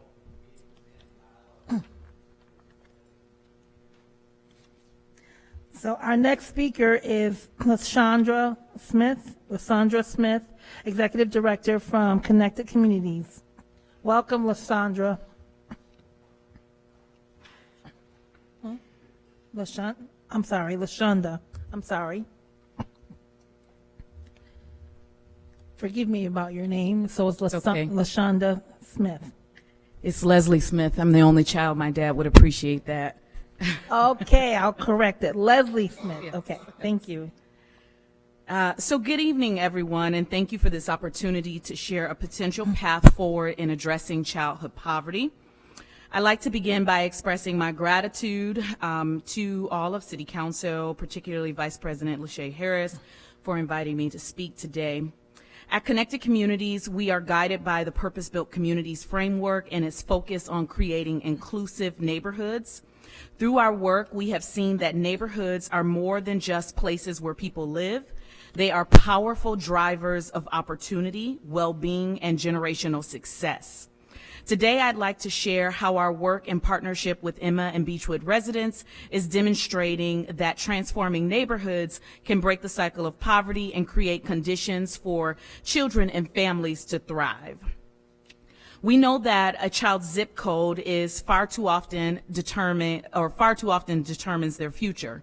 Opportunity-rich neighborhoods, which are places with quality schools, stable housing, access to jobs, and supportive social networks, can fundamentally alter that trajectory. Unfortunately, systemic barriers have left many of our city neighborhoods devoid of these resources, perpetuating cycles of poverty and limiting potential. At Connected Communities, we are proving that this doesn't have to be the case. Inspired by the Purpose-Built Communities framework, we've embraced a holistic approach to neighborhood transformation that includes 4 key pillars: high-quality mixed-income housing, cradle-to-career education, community wellness, and economic empowerment. Our work in the Emma and Beechwood neighborhoods is a testament to what's possible when residents, partners, and organizations come together around a shared vision. Let me share some examples of the successes we've had so far. Through partnerships and resident input, we've helped stabilize housing, reducing vacancy rates, and creating new mixed income developments that ensure long-term residents can remain in their community. These efforts provide safe, affordable, and dignified homes for family.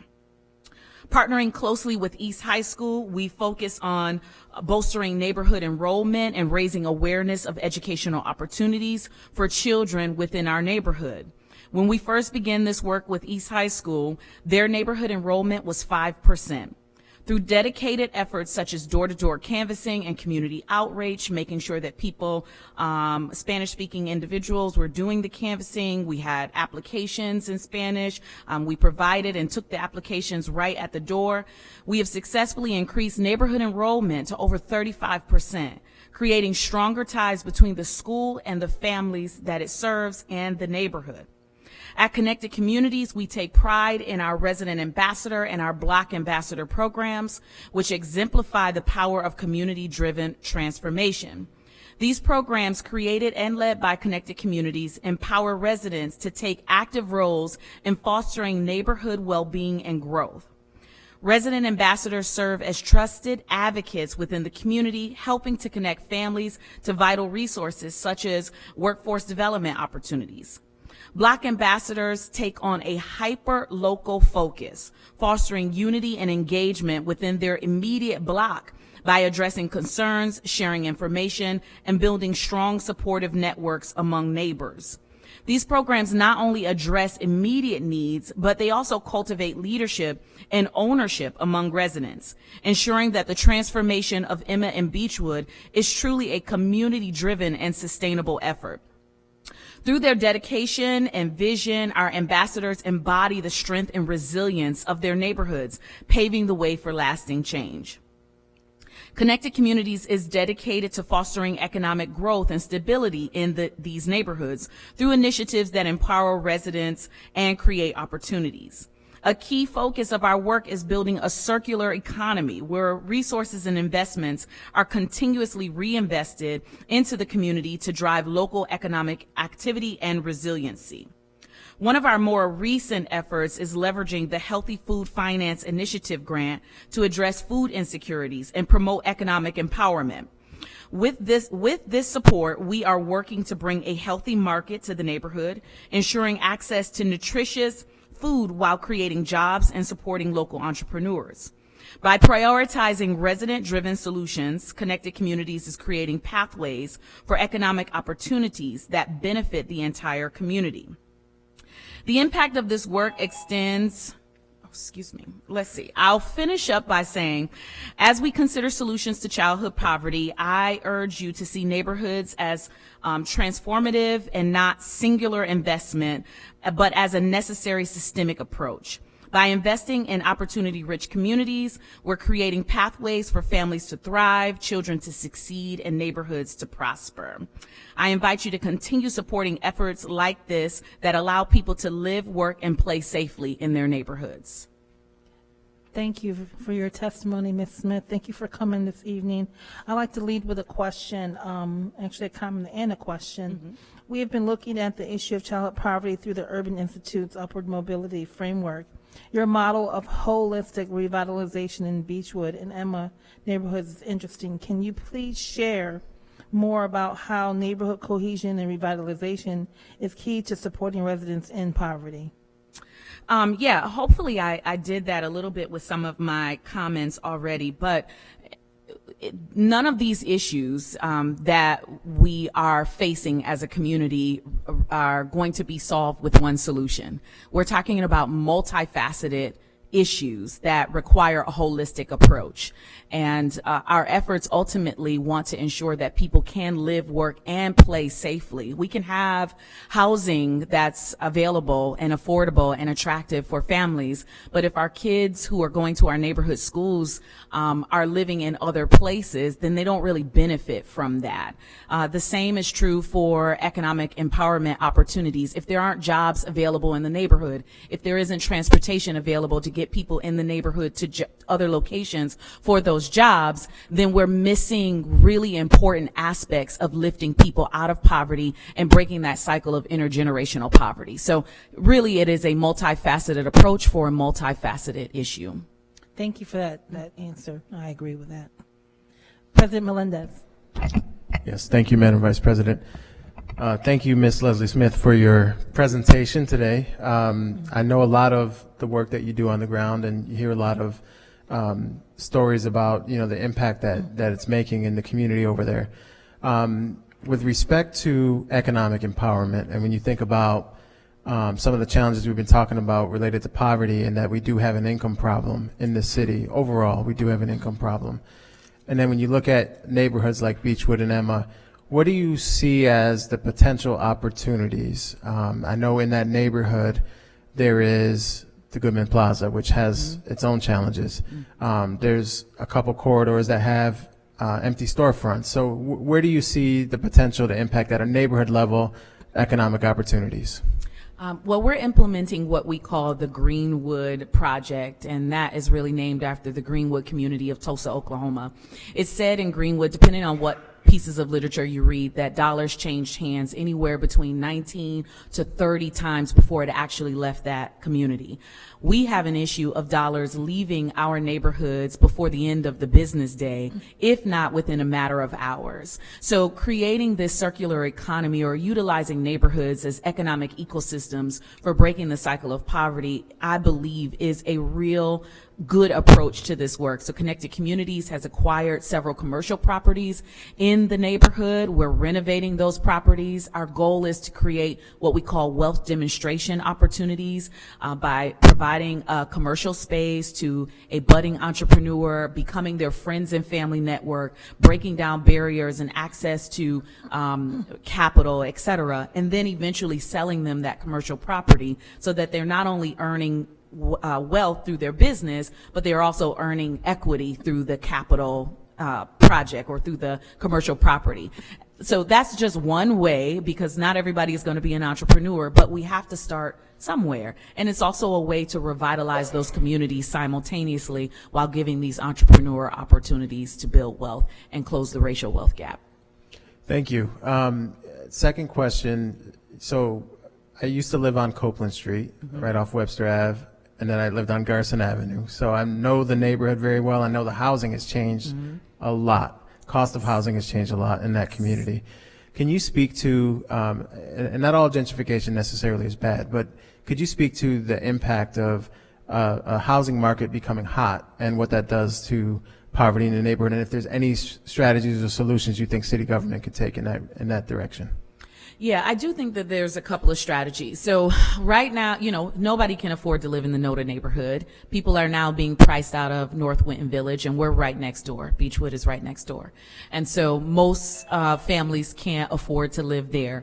If we had policies in place that allowed folks to maintain their homes. So we definitely do need to see property values increase, because equity is an important wealth gap closer.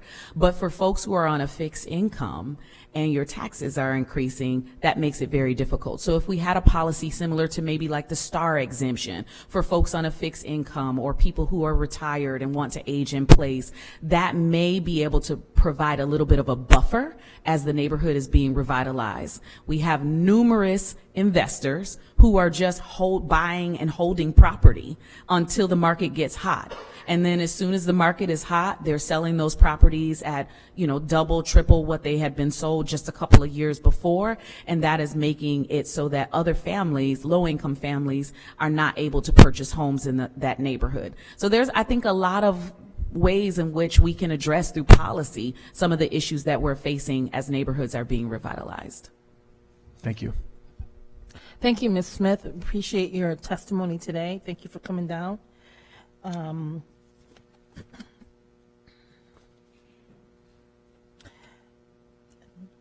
Our next guest speaker is Jerome Underwood, President and Executive Officer for Action for a Better Community.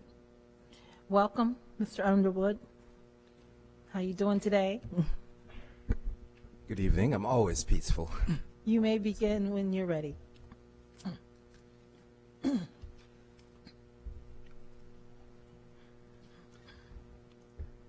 In March of 1968, at one of his final speeches before his murder, the Reverend Dr. Martin Luther King stated, "This is America's opportunity to help bridge the gulf between the haves and the have-nots. The question is whether America will do it." There's nothing new about poverty. What is new is that we now have the techniques and the resources to really get rid of poverty. The question is whether we have the will. Good evening, committee members, and I was expecting the full committee, but good evening. I'm President and CEO of Action for a Better Community, and when ABC was founded 60 years ago, our community was not yet courageous enough to honestly confront the causes of childhood poverty. The narrative then, and sometimes still today, is that people made poor choices or had deficient values and did not have the life skills or the knowledge to raise children in a healthy environment. So, predictably, we developed programs and services. We created complicated, sometimes contradictory safety nets, and then left people on their own to navigate those systems. If we choose to be fearless and honest, we know that the primary cause of childhood poverty is simple. We choose it. Poverty is a policy choice. We choose policies that create and sustain wealth for some, but not for others. We would be intellectually bankrupt if we did not discuss the systems that result in children and families living in poverty without also analyzing the systems that perpetuate racial and economic inequality. Racism and poverty are both policy choices that uphold a hierarchy of human beings. We value some more than we value others. We prioritize some at the expense of others.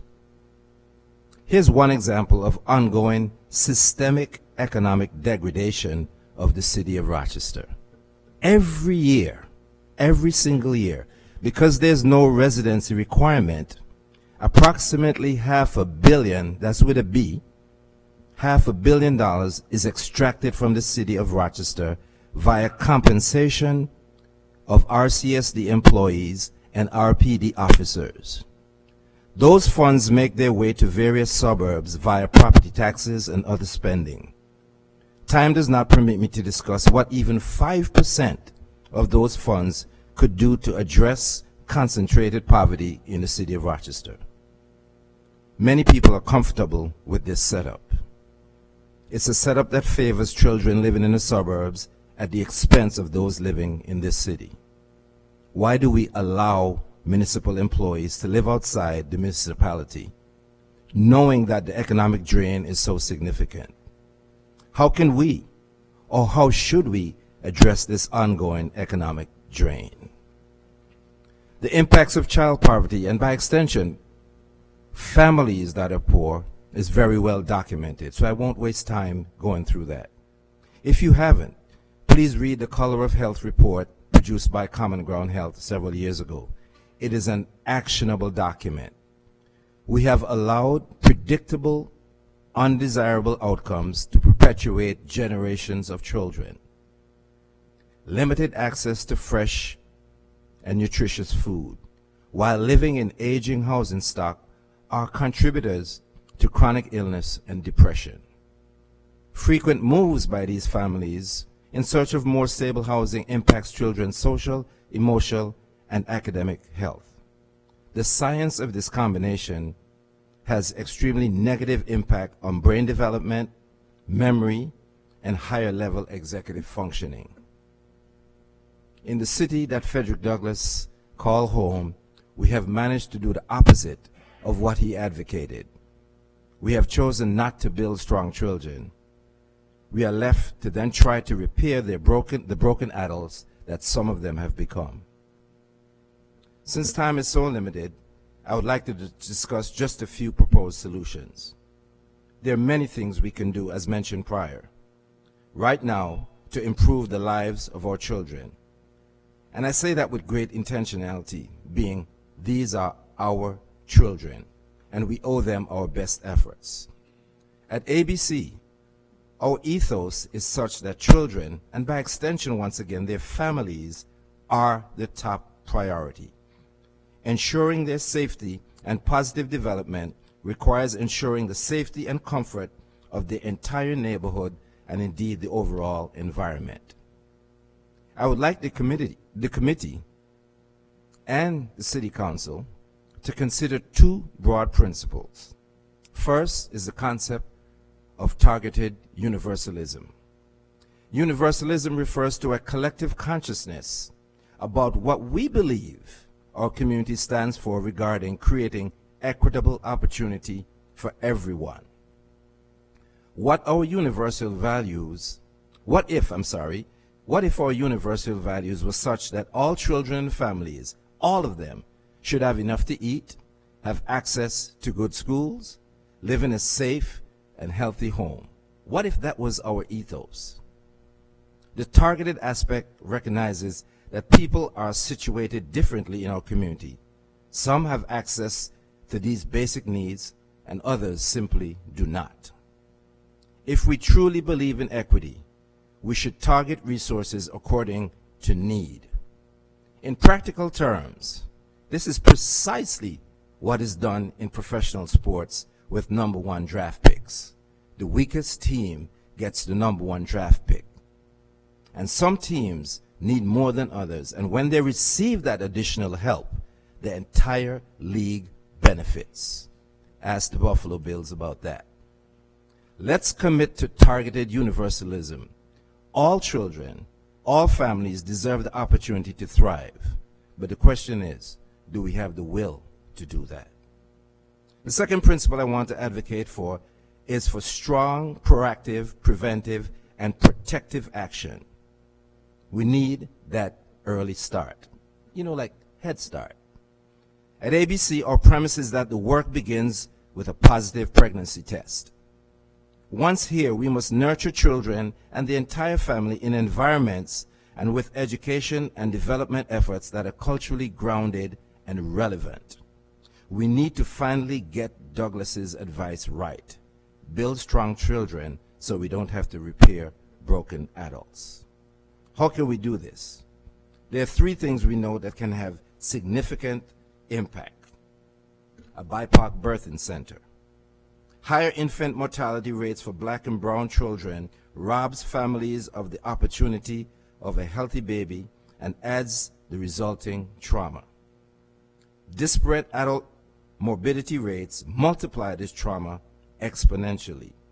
Having a center that is culturally attuned to the needs of BIPOC parents with doulas and medical professionals who have common lived cultural experience can help children get off to a healthy start. Your advocacy as a council is very important. Will you join us? The question is, do we have the collective will? Secondly, child tax credits and universal basic income. UBI has been discussed this evening. But these are two examples of sharp reductions of poverty in American history. Poverty among seniors dropped dramatically through the 1950s, and child poverty was almost cut in half during the COVID pandemic. What was the common factor? Money. Social Security lifted millions of seniors out of poverty. Enhanced child tax credits helped thousands of families navigate the COVID pandemic. Then what did we do? We ended the policy. Studies show that families pay down debt and spend money on housing, food, and other basic necessities when they have UBI. These have a tremendous impact on the quality of life of children. We must find ways to make sure these families have the basic resources they need to support their children. If we are serious about poverty reduction, these policies should be budget priorities. But again, do we have the will? Greenlining, which is our way of saying closing the racial wealth gap by increasing BIPOC home ownership. Children whose parents are homeowners benefit in two meaningful ways. First, they are much more likely to have stable housing which in some cases is more affordable than renting. Second, home ownership is an investment that can be transformed from generation to generation, transferred from generation to generation. The equity in homes is one of the major causes of wealth in American families. There is a 40% gap in the level of home ownership between our Caucasian brothers and sisters and BIPOC homeowners in Monroe County. 40%. By enabling increased home ownership amongst people of color, we can give children a stable home environment and a foundation for generational wealth building. Once again, the question is, do we have the will? And in closing, there's a story that our founding, ABC's founding, that someone said that when looking at some children's blocks, addressing poverty is a matter of basic needs. It should be simple as A, B, C. That was 60 years ago. It's still simple, but it takes courage. It takes will and unrelenting commitment. Anything short of this will keep us on the hamster wheel of busy work without much fundamental or transformational progress. Thank you very much. And I apologize for going over time. Thank you, Mr. Underwood. We'll send our questions in writing. And I just want to clarify, I think BIPOC is Black Indigenous People of Color, for Correct. those of you who did not BIPOC. know. Yes, thank you. Okay. Thank you for coming today. Just to give you guys notice, our President Melendez has a commitment someplace else. He has to leave. So you guys will be, I'll be ending this night with you guys as a committee chair. And thank you so much, President Melendez, for being here tonight. Yes, thank you. I apologize. I'll make sure I watch the testimony and then put questions in writing. Appreciate everyone who's here. Thank you. So we'll move on. Our next speaker is Mike Bulger, Director of Whole Child Health Advocacy, and Jamie Lee Maldonado, Parent Leader from Common Ground Health. Welcome. Welcome. Thank you for coming tonight. Thank you for having us. You may begin as soon as you're ready. Sure. Thank you, Vice President Harris, and thank you to the other council members who've been involved in drawing attention to this very important issue. My name is Mike Bolger. I'm from Common Ground Health, where I'm the Director of Whole Child Health Advocacy. And I conveniently left my notes in my car, which will allow me to speak much more naturally. So Common Ground Health is a regional health planning organization, and we use the region's most comprehensive health data to bring attention to health inequities and regional health trends. And then we work with community members and community partners to co-create solutions to those health inequities. One of our initiatives is the Healthy Kids Coalition, and that is a 60-plus member grassroots coalition that advocates for the social emotional health and development of kids as well as the physical health of kids. We call it Whole Child Health. Part of that coalition is 20-plus resident and parent leaders who help shape our advocacy agenda. And I'm going to turn the mic over to Jamie, who's one of our parent leaders. Good evening, everyone.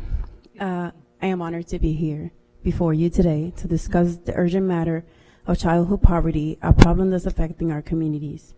My name is Jamie Di Maldonado. I am PTO at school number 22. I am a parent leader, mother of 4, ages 3, 6, 9, and 12, mother of an ADHD child, homeless survivor, DV survivor, and others.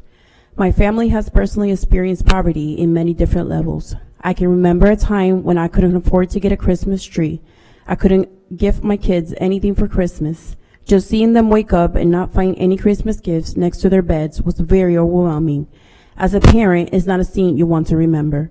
The way they tried to understand the situation and even worried about me being sad, tried to uplift me by saying, and I quote, "It's okay, Mom, we still love you, we know." Then proceeded to look at how other kids rejoice for what they got for Christmas. This affected them emotionally, knowing Mom is sad because she couldn't get us anything, and even going as far as building toys with scraps, leaves, and branches, causing attention and getting bullied because of our financial status. There was a time when my son had gotten a bike as a Christmas present, and he liked to ride it around in the neighborhood. One day, he came back crying because kids had stolen his bike. I went out looking and trying to find them, but my attempts were in vain. The next couple of days went by, and I finally came across the kids with my son's bike. The way they were all taking turns to ride the bike, how happy and joyful they looked, just made me think and look back to that day my kids didn't get toys, the way they looked at other kids that did.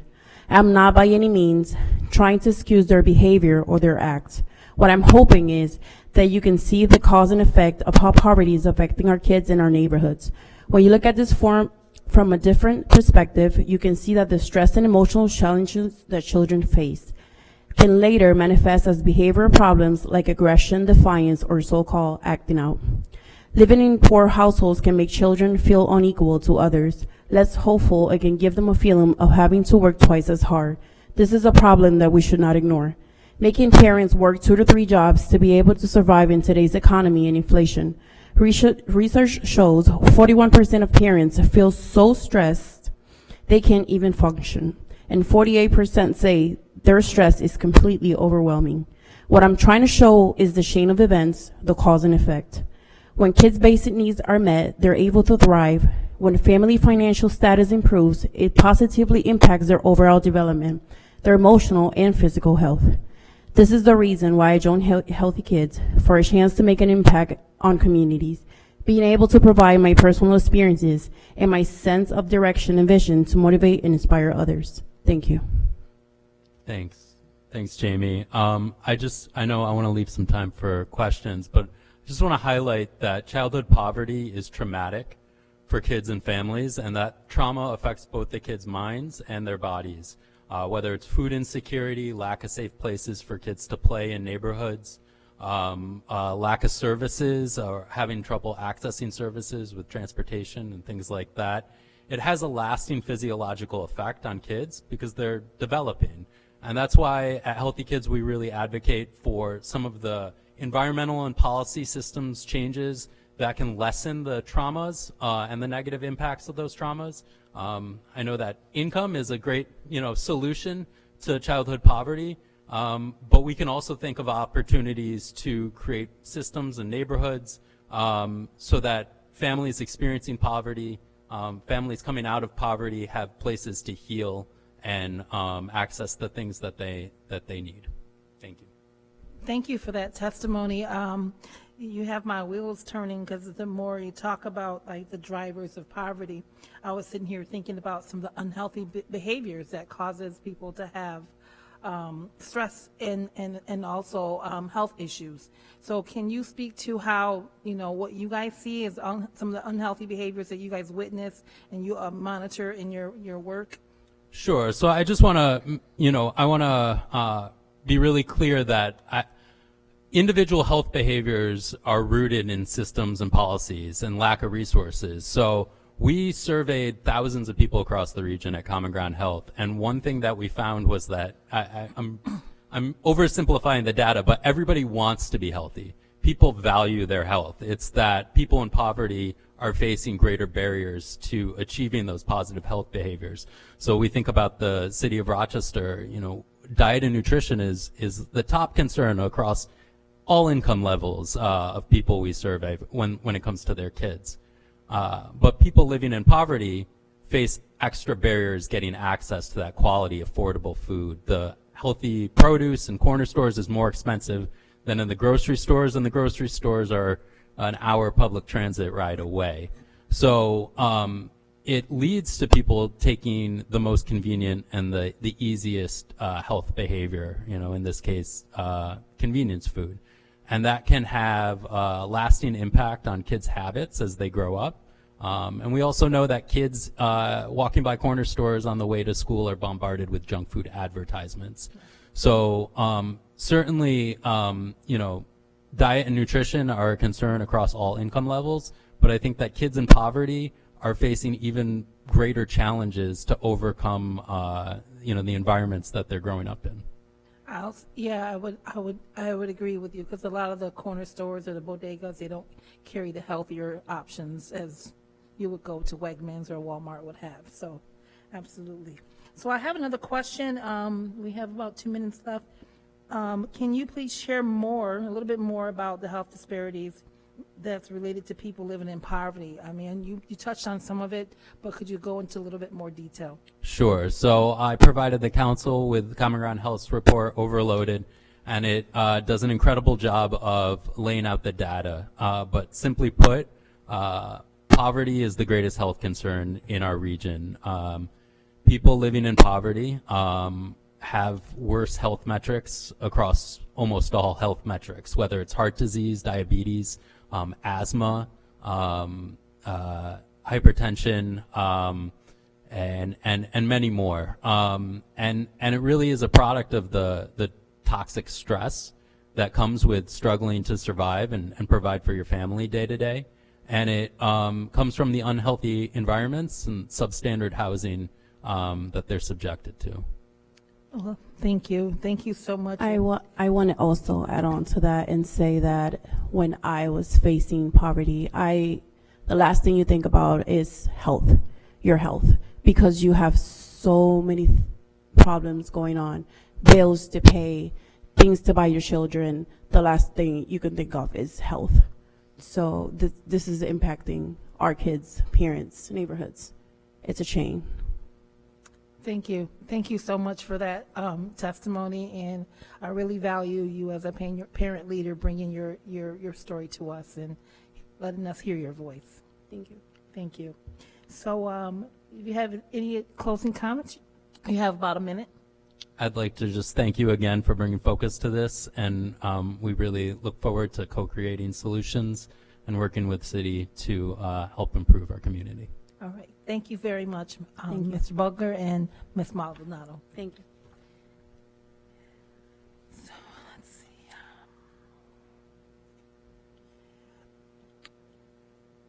So let's see. I believe we are embarking on. We have 2 more speakers, and I just want to confirm: is Ms. Sabrina Smith here tonight? Okay. All right. So we will go on to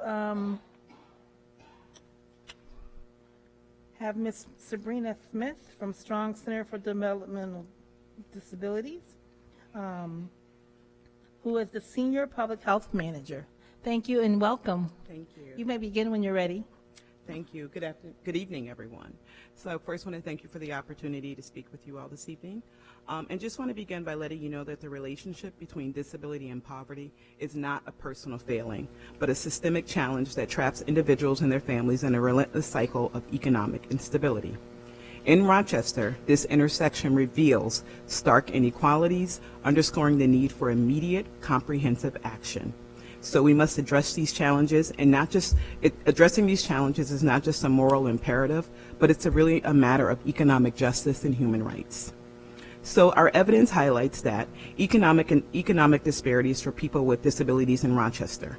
So in Rochester, the poverty rate for individuals with disabilities is a staggering 42.1%. That's a full 9.2 percentage points higher than those individuals without disabilities. Over 22% of people in poverty have at least one disability. This emphasizes the disproportionate impact of poverty on the disability community.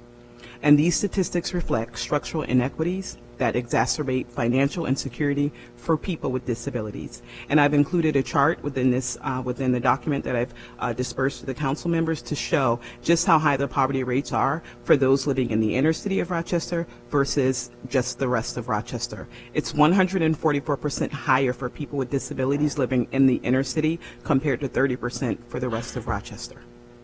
We face a housing crisis. Less than 2% of the housing stock in Rochester is accessible for people with disabilities, with fewer than 5% of units being livable for those with mobility impairments. This lack of accessible housing creates insurmountable barriers to independent living and forces many individuals into unsafe housing or unsuitable living conditions. Families also face insignificant financial stress to adapt housing or move to more accessible areas. We have employment challenges. Just a little over 6,000 individuals with disabilities in Rochester are employed. This is an alarmingly low figure, reflecting the systemic barriers to meaningful employment. Barriers for employment include employer discrimination based on assumptions about productivity and accommodation costs. We have restrictive asset limits, such as a $2,000 threshold for savings, and this really discourages people with disabilities, and it actually penalizes them when they want to grow their finances. A lack of adequate workplace accommodations and support systems. There are educational limits. Students with disabilities experience lower high school graduation rates, fewer post-secondary educational opportunities, and inadequate transition services. Without support in school-to-work transitions or pathways to higher education, their long-term economic prospects remain bleak. These disparities perpetuate intergenerational cycles of poverty.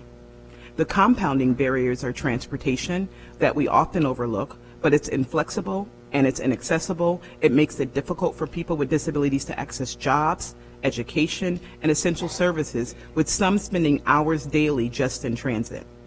People with disabilities face a disability price tag, paying significantly more for medical care, assistive technology, and daily necessities.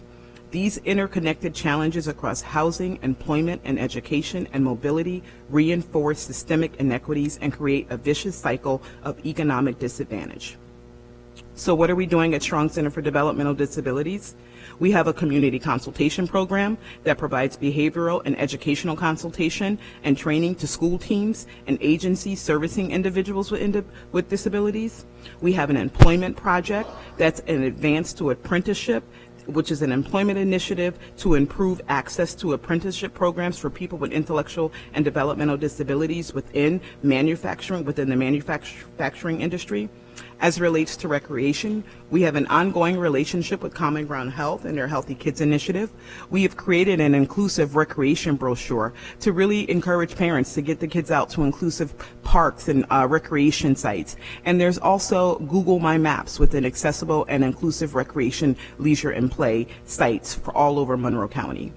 Our health equity projects include working with our local health departments to really encourage them and to partner with families that are impacted by disabilities. And we have our Ascend project, which is advancing supportive care through education for nursing on disabilities. This is a program that empowers inpatient and emergency department nurses to effectively care for adults and children with intellectual and or developmental disabilities. In closing, addressing this intersection of disability and poverty requires bold systemic change. We really ask this committee to first and foremost, include people with disabilities in your decision-making processes at all policy levels. It's very important. We need you to continue to advocate for medical and therapeutic coverage. Additionally, increase employment opportunities through incentives for hiring, workplace accommodation, and raising and or eliminating asset limits, and expanding the housing stock to provide financial support for housing modification. Our goal is not charity, but creating a society that recognizes and nurtures the inherent value and potential of every individual, regardless of their disability status. Thank you. Thank you so much for your testimony. Your robust testimony, Ms. Smith.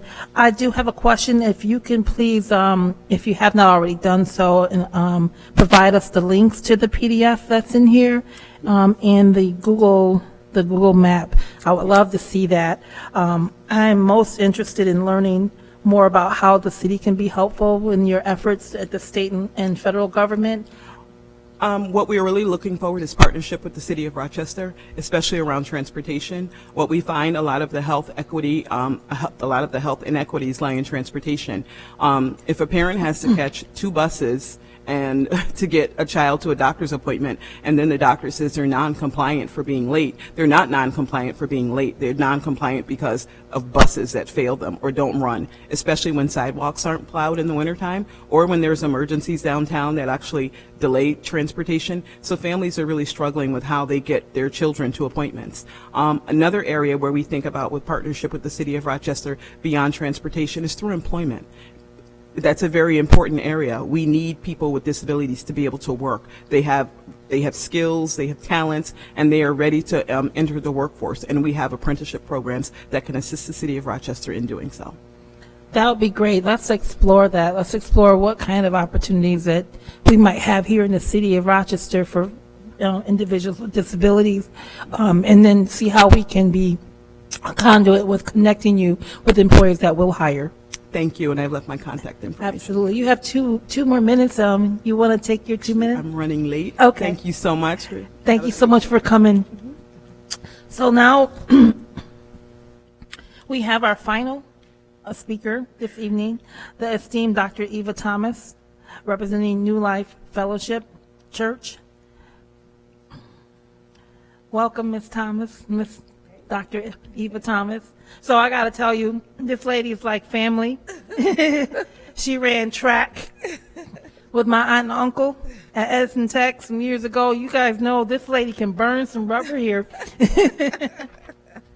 So just having fun thoughts about you. Thank you for having me this evening. So good evening, You can Councilwoman begin. Harris, and good evening to the Rochester community. I am speaking on behalf of our amazing pastor at New Life Fellowship, Senior Pastor Bernard McNeil and First Lady Tina McNeil.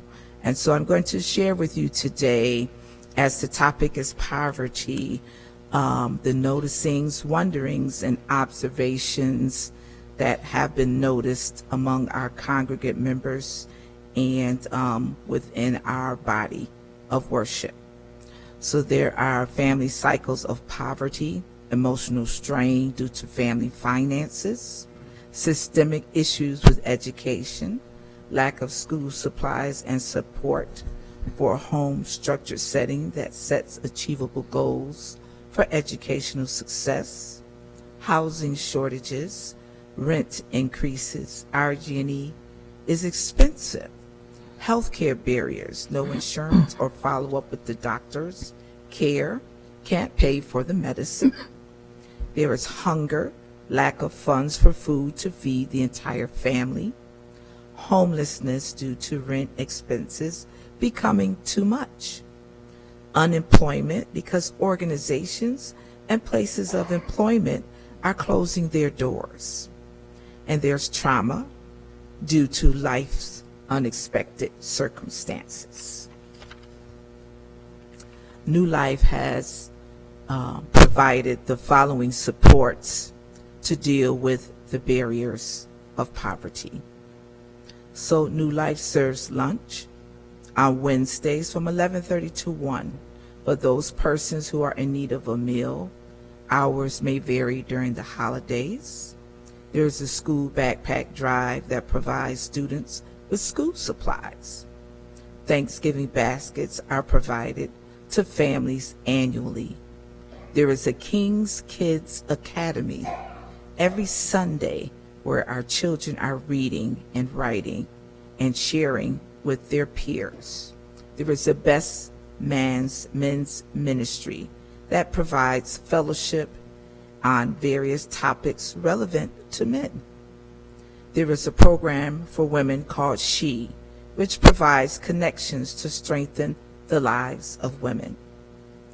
There is Adopt a Neighborhood School, so New Life Fellowship has adopted Wilson High School, which is down the street and around the corner from the church.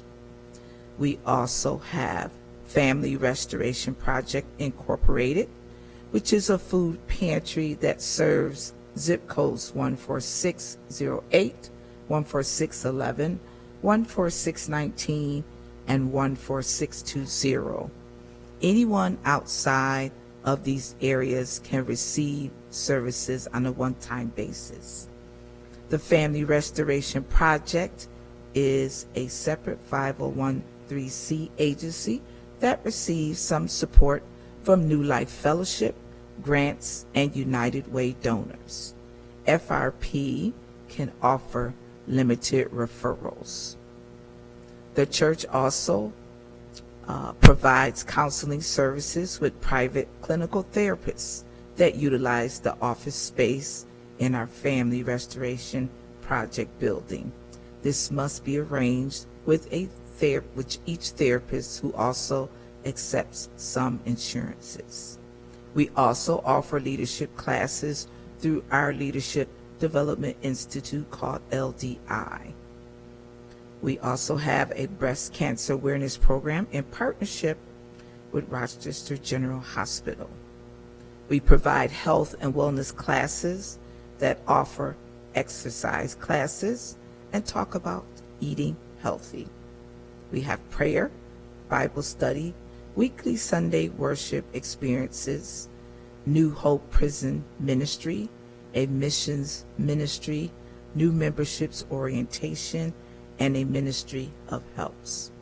And Councilwoman Harris, I just want to thank you for creating this session. In the field of education, we call what you're doing street data. So I want to give you an opportunity to check out this book, because there's a book called Street Data, and it's written by Shane Saphir and Jamila Dugan. And they talk about how we need to reimagine our ways of collecting data from knowing and learning, but also how we need to center the voices who have been marginalized. And that's the true data that we need to focus on to make a change. So thank you for having me this evening. Thank you. We will send, we have questions from our council members. We will send those over in writing to, and tell Pastor Bernard and Lady T I said hello. I sure will. Thank you so much for coming tonight. Thank you. Thank you to my colleagues, and thank you all for coming out and sharing testimony on child poverty and proposing ways to overcome it in our city. And thank you to my colleagues and the staff for joining me this evening. City Council staff was very instrumental in helping me get this together. Thank you very much for your support and coordination. The feedback we have received tonight will be a part of the report that we will put together. The report and the committee will produce. This report will provide a summary of your testimonies from today, along with analysis of our childhood poverty survey responses, together with the feedback from the forum we hosted with the city youth My hope is that we will take your input and insights you shared with us to identify recommendations to the entire City Council on solutions we can embrace, and not only here locally, but also in the county, state, and federal level. Of note to the committee, this is our last day of expert testimony. I have been working with the administration and other levels of government to host presentations related to this topic in the committee in the new year. So good night, and thank you so much again for a wonderful event, and God bless to everyone. This committee adjourns.